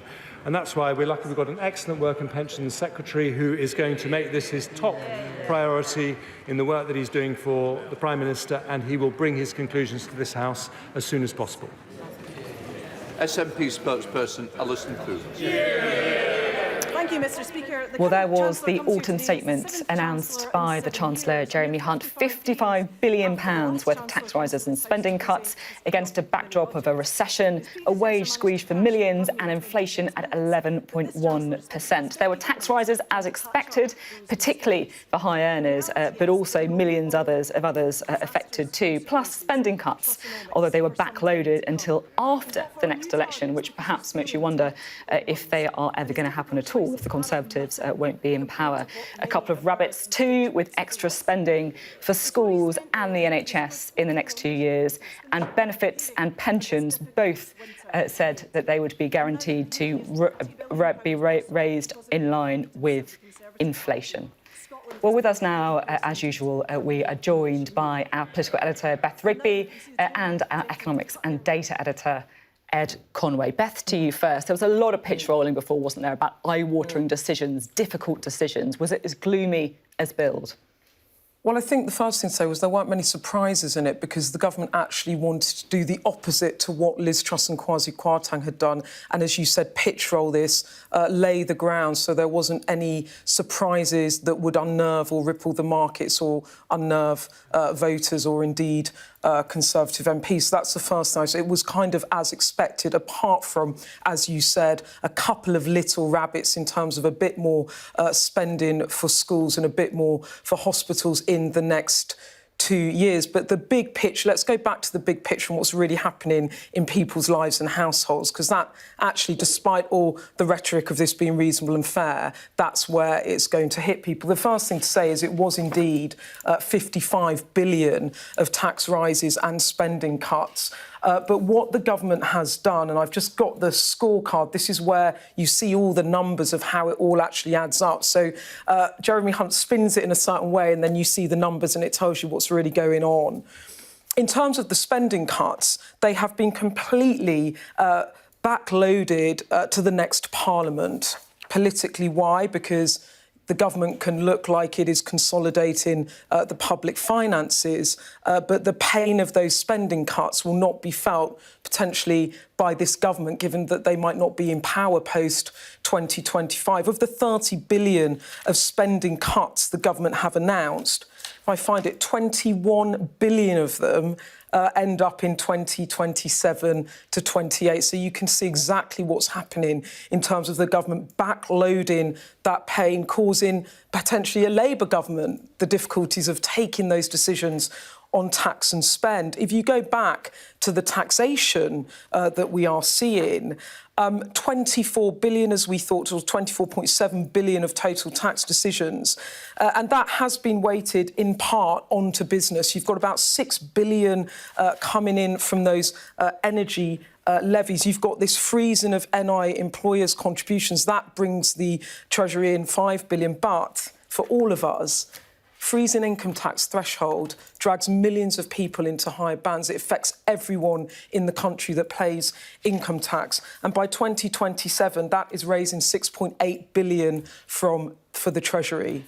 And when you look at, in terms of what they've done for spending in the short term, in this Parliament, yes, they've kept the spending envelope from March 2022. That's about 3% of spending growth. But if you put that against what inflation's at, that's a big spending squeeze on schools and hospitals and unprotected budgets, which is why perhaps the Chancellor's decided to put a bit more money in. But there is going to be a spending squeeze. There's going to have to be efficiency savings, and that has a knock-on effect for public sector pay. So in terms of how this affects households, you're going to have income tax rises for everyone. You're going to have public sector pay being squeezed. And just in terms of how these decisions are hitting households, the OBR report, and this is from Paul Johnson from the IFS digging this out, not me, I should say, he's pointing out that real household disposable income per person is going to fall by more than 7% over the next 2 years. It's the biggest fall on record. It will be taking household incomes down to 2013 levels. Energy bills are going to go up to £3,000 April 2023, a typical household paying that. So I think politically what Jeremy Hunt has tried to do here is take the Conservative Party back onto the centre ground, acknowledging that he needs to or wants to protect NHS and education budgets, things that matter very much to the public, giving pensioners that inflation lift, giving benefits that inflation lift, giving more support to households, more vulnerable households on energy bills. So that's the nod to compassion and fairness in the budget. But in reality, what they are dealing with, if you have to take a decision, you have to have 55 billion of financial consolidation. It's massive and it's going to be painful and it's going to be felt by households up and down the country. Thanks very much for the analysis, Beth. Let's bring Ed in now, shall we? Jeremy Hunt said it was all about stability, growth, public services. How do the sums look to you? I'll whiz through them first of all, because and that point actually that Beth was making about household disposable incomes. I'll put that in so it doesn't get in the way. That's also an interesting one that we need to look at in a moment. But first of all, the big numbers, because really this is a different picture for the UK economy than it was only a few months ago. Let's start with gross domestic product. This is basically how fast the economy is going. And we need to do this stuff. We need to look at how the economy is doing, because it's the first time we've had an OBR forecast. Remember, this has been delayed. It's the first time we've had an official forecast from the government, which feeds into everything else since March. Now, last time around, this was what was expected, OK, in the coming years, so 22, 23 and so on. Let's bring in these latest figures we've just got from the government. So actually slightly stronger growth in the year we're in at the moment. But look, that's the recession, OK? And the OBR thinks we are in recession right now, down by 1.4% next year, compared with an increase of 1.8%, which was the previous expectation. But another thing that's worth just drawing your attention to, I mean, that's the big story, first of all, but the thing that worth noting is, look, these are quite strong numbers in the future years. Kwasi Kwarteng was talking about wanting to get up to 2.5% GDP in the future. Well, we're kind of at that level. So that's growth. Recession, but actually slightly stronger than expected off in the future. Inflation, I said earlier, didn't I, that these number bars were going to go up. Didn't take a genius to work that out, I should say. But look, there they are. 9.1% inflation this year, 7.4% next year, so a lot higher than previously expected. But look at this as well. Look, you've got negative inflation, deflation in 2025. So a big question as to whether the recessionary forces are going to force that through into the system. So that's interesting too. And then, finally, when it comes to these numbers, the big numbers, let's look at borrowing. So you've got public sector net borrowing. This is the total amount the government is borrowing in these years, going out into the future. The higher the bars are, the more they are borrowing. Last time around, blue bars. This time around, red bars. Have a look. I'm going to bring them on. And there you can see an enormous shift. Much more borrowing this year, next year, and also on into the future. And this is the interesting thing. Talk about austerity, talk about getting that down. But actually, in practice, much higher borrowing figures off into the future than were previously forecast back in March. So that is a big change from what we had only a few months ago. And it's worth, actually, finally, OK, one thing, quickly, I'm going to try and fit this in, because we were talking about market reaction, weren't we? This is the government bond yield over the course of the last few hours. Look, it jumped a bit during the statement. OK, people got a little bit nervous around then. But look, it's come down quite a lot. The government will be quite pleased by that. We're not seeing that kind of reaction, the scary reaction we saw after the mini-budget, so far at least. But let's see what happens over the course of the next few hours, because the day's stood young. And I'm sure you're going to be keeping track of that for us. Lots of analysis still to come with myself, Beth and Ed for that autumn statement. £55 billion worth of tax rises and spending cuts. The tax rises, as Beth was saying, are going to be hitting everybody.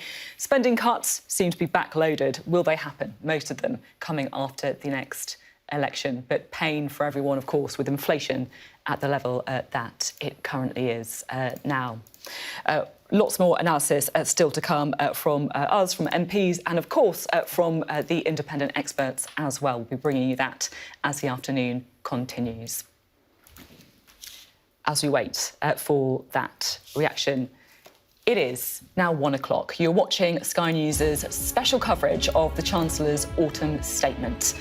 A mammoth plan for economic stability. The Chancellor announces a raft of measures to fill a £55 billion black hole. There may be a recession made in Russia, but there is a recovery made in Britain.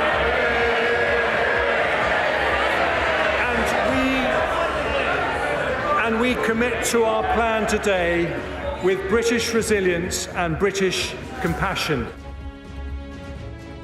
The mess we are in is the result of 12 weeks of Conservative chaos, but also 12 years of Conservative economic failure. But the Chancellor warns households will face increased energy bills, high inflation and tax hikes as the country is hit by a recession.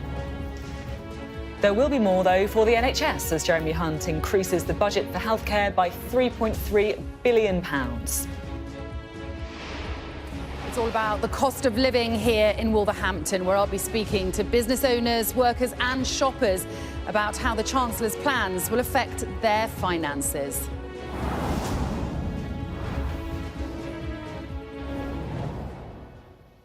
Hello, good afternoon. The Chancellor has promised to rebuild the UK economy in his autumn statement.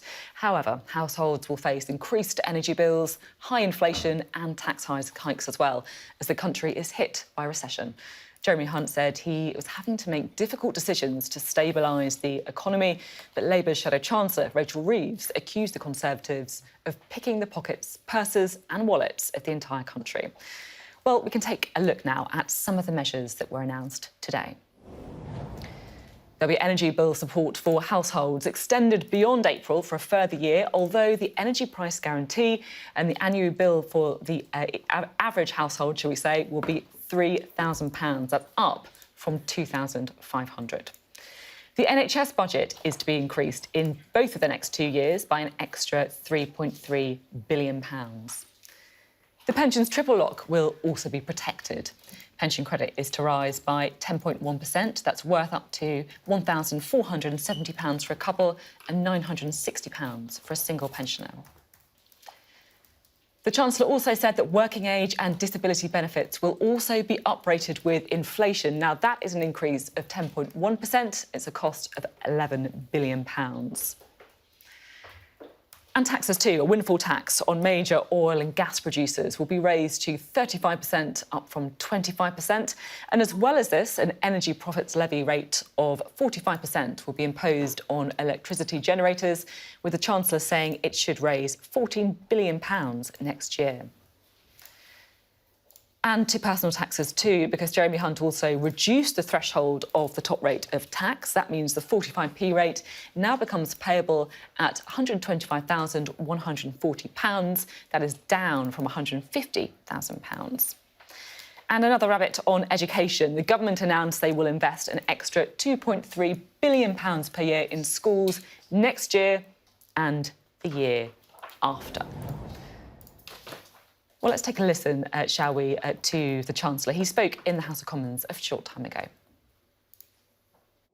There is a global energy crisis, a global inflation crisis and a global economic crisis. But the British people are tough, inventive and resourceful. We have risen to bigger challenges before. We aren't immune to these headwinds, but with this plan for stability, growth and public services, we will face into the storm. There may be a recession made in Russia, but there is a recovery made in Britain.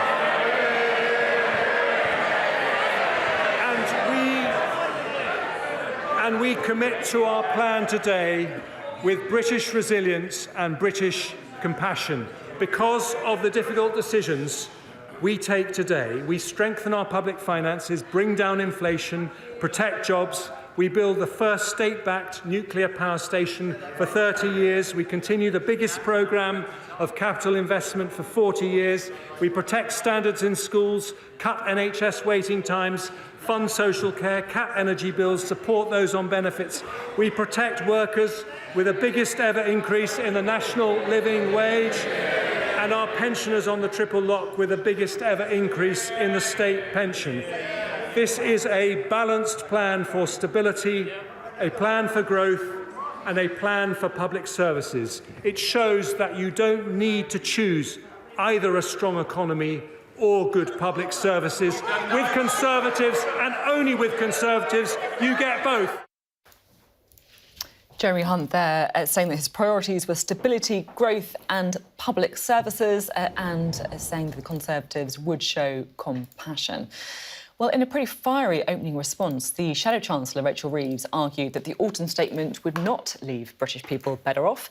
She instead claimed the public would still be forced to pay more because of the destruction that the Conservative Party, in her view, has caused.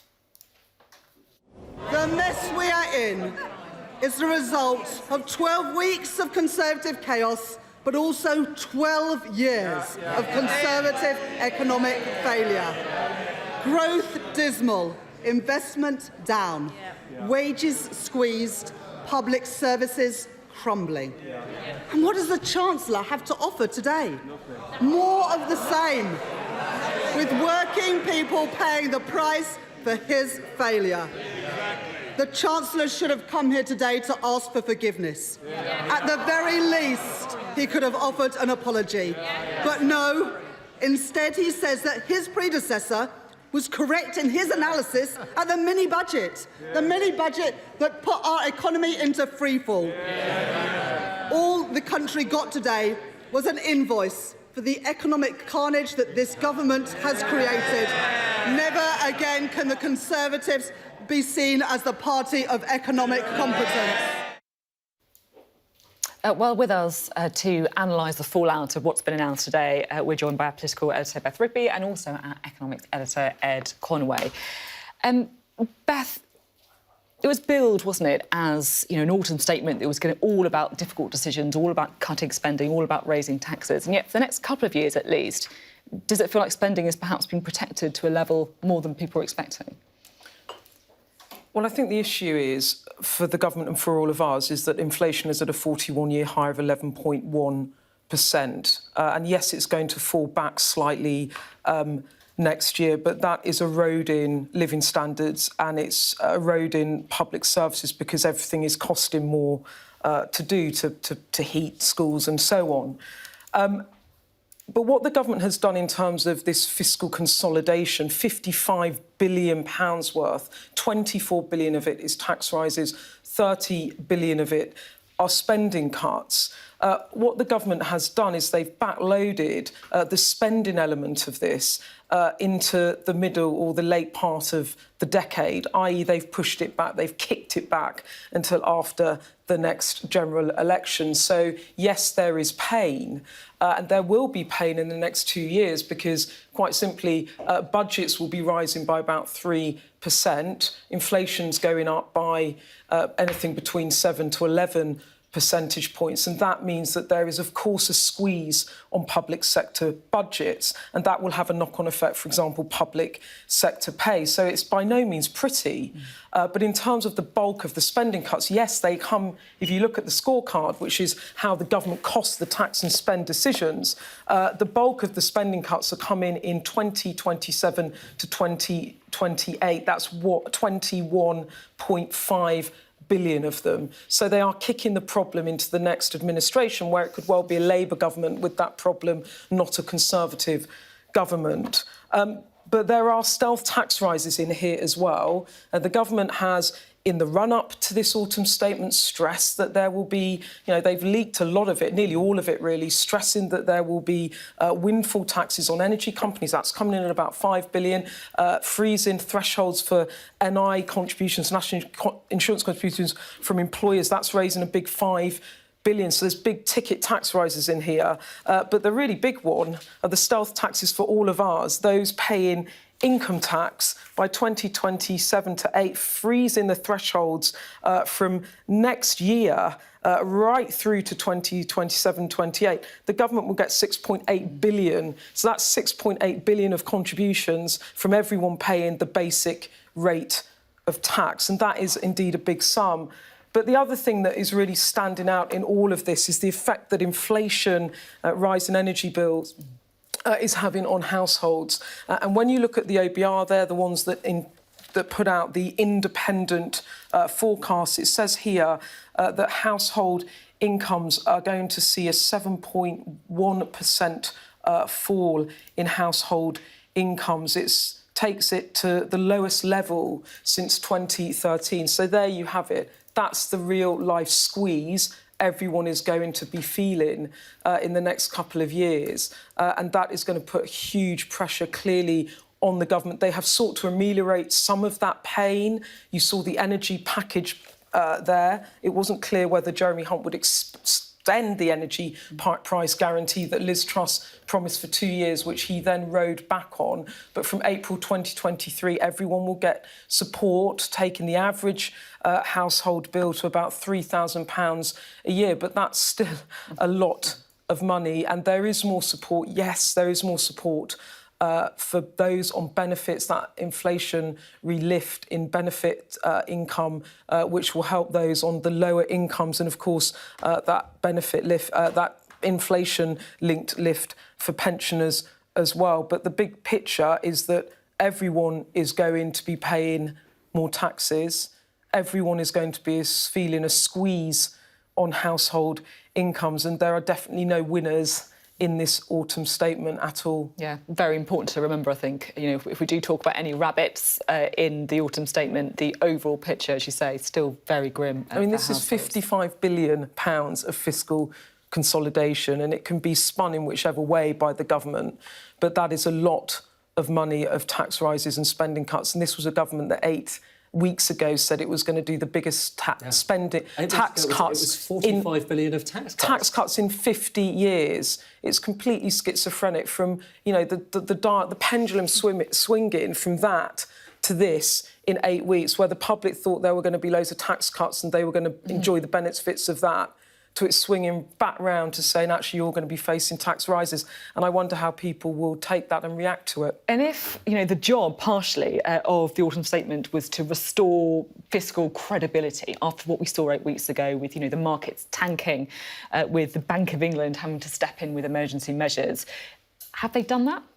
Well, let me go through some of those numbers. And actually, that point that Beth was making about household disposable incomes, you know, that's one that there's a pretty scary chart we can show you just in a moment. But let's start with the big picture, because obviously we've just had the latest figures from the Office for Budget Responsibility on the state of the economy, and that is a big deal. We don't get this many times. It's only every 6 months or so, and this was much delayed.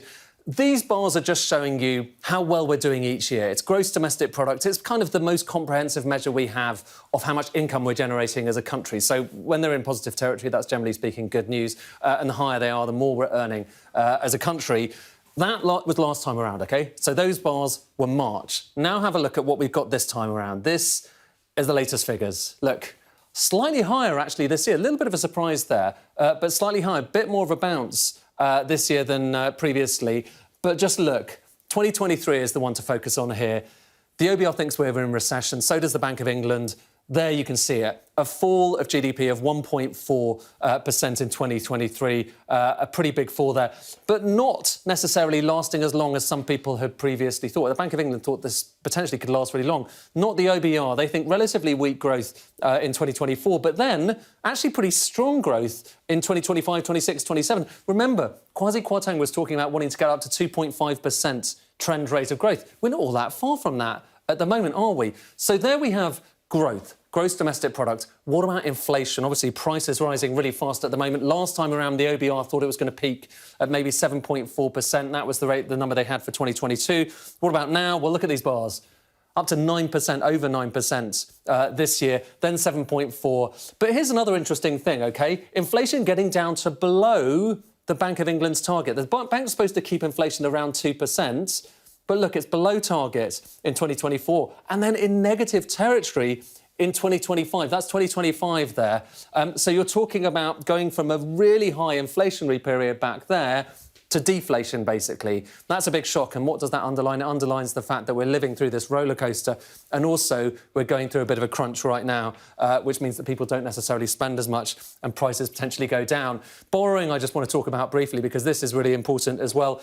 Obviously, we're talking about the question of how much the government is going to contract in terms of their spending. But have a look at this. This shows you borrowing and what was expected last time around. So about £100 billion this year. Look at the forecast this time. Look at those bars. Much higher this year, much higher next year. What you've got there is obviously all the different measures, including, most notably, the energy price guarantee. Very expensive measures indeed, pushing up borrowing for the next couple of years. But look at what happens afterwards, OK? Look at how much higher those red bars, the latest numbers, are to the blue bars in the future years as well. It's not like borrowing is going to be getting down to where Rishi Sunak forecast it to go back in March. These are big changes. So despite the talk about austerity, actually, you've got a government that is borrowing a lot more over the course of the next few years. That being said, of course, there's inflation to bear in mind. But even when you look at percentage of GDP numbers, which kind of adjust for that, you're still talking about much higher bars off in the future. So that's kind of interesting. The other thing to note, and this goes back to the point that we were talking about just a second ago, household disposable income. Now, this is a chart that the OBR had last time around, and this one really matters. The higher these bars are, the better we're all doing. So that's how much our disposable income, the amount that we have in our pockets to spend, is rising each year. And what you can make out, look, we're going back to 1956 here. What you can maybe just about make out is that over this period, most of the time it's in positive territory. We've got these nice big blue bars. But look at what was expected last time around. So last time, back in March, this is what the OBR was expecting. And that bar there was the lowest it had been in history. OK, now, keep an eye on this bit here, because we're talking about the next few years. That's the year that we're basically going into at the moment. So keep an eye on this, and I'm going to bring on the latest numbers we've just got from the OBR. Look at that. Look at those bars. No longer is this the worst year for household disposable income in modern history. It's the worst 2 years for seeing our disposable income basically contracting. So that is frankly utterly depressing. You know, that is one of the most depressing charts I have seen. And unfortunately, it was depressing last time the OBR produced this chart back in March, but it just got a lot more depressing because they've just added, you know, an even worse couple of years there. And that's the backdrop here. Partly it's obviously a story about what's going on in Ukraine. Partly it's a story about the fact that, you know, we are going through a really difficult time in the UK economy as well. So I'm afraid, you know, that's really the big story. And that goes back to what Beth was talking about a second ago. Alongside all of the kind of fiscal bad news, there's this kind of assessment for the economy that it's going to be one of those recessions that's not just... It's not like the kind of financial crisis recession. It's not like the recessions we've kind of used to from recent years. It's a recession that really will hit you in your pocket, you know, because our spending power, our disposable income has just contracted our ability to pay. And that is kind of depressing, I'm afraid. And it's, you know, it's difficult. You can't really put a gloss on that. So, yeah, that's the latest, I'm afraid. One of the most depressing charts you've seen. That's not the words that you want to see lately, haven't you, Ed? Yeah, it's not standing out for the right reasons. Thank you both for your analysis. We'll be back in a moment. At 4:30, just to remind you, you will be able to ask your very own questions on how the autumn statement is likely to affect you. We'll be holding a Q&A with a personal finance expert, Gemma Godfrey. That's at 4:30 this afternoon, live on Sky News, so do get your questions over. Now, the Chancellor announced the cap on average household bills will increase from £2,500 to £3,000 from April. That's the average household, we should say. Today, we set our country a new national ambition. By 2030, we want to reduce energy consumption from buildings and industry by 15%. Reducing demand by this much means, in today's prices, a £28 billion saving from our national energy bill, or £450 off the average household bill. This must be a shared mission, with families and businesses playing their part.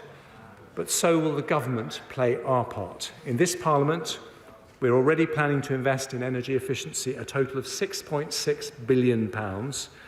Today I'm announcing new funding from 2025 of a further £6 billion, doubling our annual investment to deliver this new national ambition.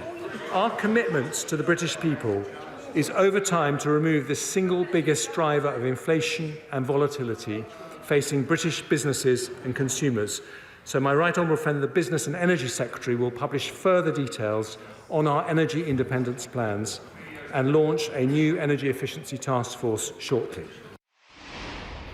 Well, our business presenter, Ian King, is in the city for us. And Ian, we'll be talking a lot about the depressing picture for household budgets and household incomes, but it's a rocky time for businesses as well, isn't it? What do you think they'll have made of the autumn statement?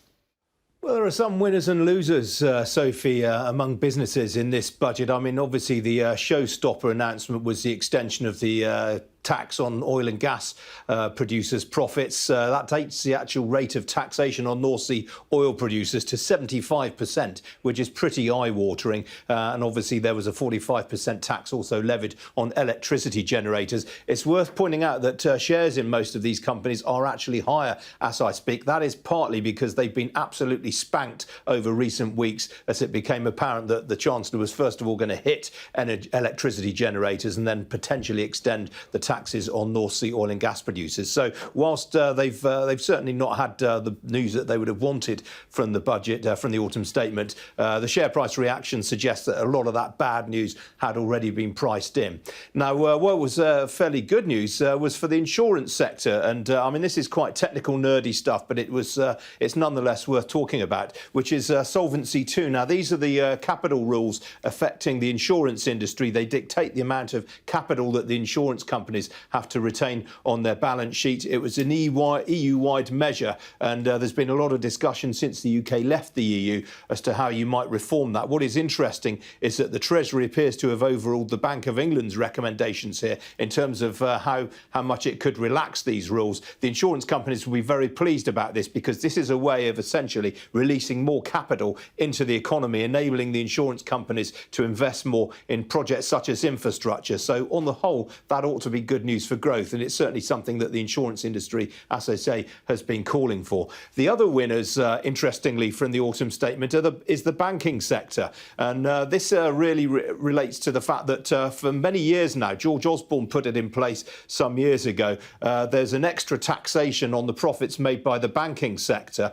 Now, because corporation tax is being increased by such a significant extent, the extra levy on the bank's profits has been lowered. That is so they weren't facing a really eye-watering level of taxation. Had the Chancellor left that in place, you would have seen the taxes on bank profits being hiked up to as high as 33%. So Mr Hunt has actually tweaked that lower to reflect the fact that he's raising corporation taxes. It means that the banks on balance will still be paying more in taxes than they were, but not as much as they potentially were facing for. So, for example, you're seeing Lloyds Banking Group shares slightly higher on the session right now. In terms of some of the other measures, well, he's really picked the pockets of small business owners, it's got to be said. Obviously, there's that reduction in the amount of dividends that you can take tax-free. That will also hit millions and millions of small investors who hold shares directly outside of an ISA. You're also going to see, obviously, that reduction in capital gains tax allowances as well. And again, that is something that hits small business owners in particular. So I suspect they will not be too happy. You've also, on the other hand, though, seen some potential further extensions in business rates relief. The hospitality sector, giving that 2 cheers. They still want to see an overall root and branch reform of business rates. So that is something that we await further news on. In terms of the broader market reaction, well, it's pretty much quiet, to be honest with you. The equity markets, the FTSE 100, very little changed before and after Mr Hunt's speech. And likewise, you actually saw a slight drop-off in UK gilt yields, UK government IOUs, UK government bonds. That's an implied borrowing cost. Now, Ed took you through all of the borrowing figures. Well, actually, the UK's cost of borrowing has actually fallen very, very slightly on the back of what Jeremy Hunt has announced there. Likewise, the pound, more or less unchanged right now on where we were before the Chancellor started speaking. Ian, thank you very much for the update. Ian there talking about the business picture, but really, of course, the story in many ways is that fall in disposable household income. The last 8 years of living standards growth wiped out, effectively. Sky's Sally Lockwood is in Wolverhampton, where business owners and shoppers have been listening to what the Chancellor has announced today. Sally, what's the reaction been? Oh, it's really interesting, isn't it, that OBR assessment that disposable income is going to fall by around 7% over the next 2 years. Well, many people here simply don't have that disposable income left. They're already struggling to make ends meet. We're in Wolverhampton, as you say. It's got a strong industrial heritage. We're at the former HQ of Chubb Locks, which was built more than 120 years ago. It was turned into a retail space, but even a cinema, which has been operating here for around 30 years, closed just 2 weeks ago today. There are certainly already the shoots of recession being felt here. But I can bring in 3 people who can speak with a lot more knowledge than me on what people are going through here in Wolverhampton. And that is Gail Reynolds and Stephanie Leo. Now, you both work at the Stratton Street Methodist Church Community Centre. And we've also got Sarah Morehouse with us, who's the CEO of Black Country Chamber of Commerce. Thanks for speaking to us. I'm just going to start with Gail and Stephanie first. Explain to me what the community centre does and what support you're offering to people at the moment. OK, so it's a very, very busy community centre. It's set in the heart of Wolverhampton, in one of the poorest areas in Wolverhampton. It's open 6 days a week, providing a variety of community services to support age groups from birth through to senior citizens. We do lots of things that you would expect in a community centre, but because of the cost of living crisis, we've had to take on some additional services. So, for instance, at the moment, the food bank is incredibly busy. We've also opened a community shop to try and give people access to goods at wholesale prices to help with the cost of living. And in this day and age, I find it hard to believe that also we've had to become a warm space so that people who are struggling with just putting their heating on know that they can come into a safe environment that's warm, they can get a warm drink, something to eat and a bit of a social. I was reading earlier some pretty frightening reports about how people have disconnected from the power grid altogether because they're so worried about bills. What sort of problems are you hearing? So I work mainly with our parents at Staten Street, so you hear stories of parents who are limiting their heating, reducing the amount of food that they're eating, just to feed their children. So it's very, very difficult for some of my parents at the moment. Yeah, I should say that the Chancellor did, of course, announce that they were going to extend that help for energy bills to households and businesses beyond April for another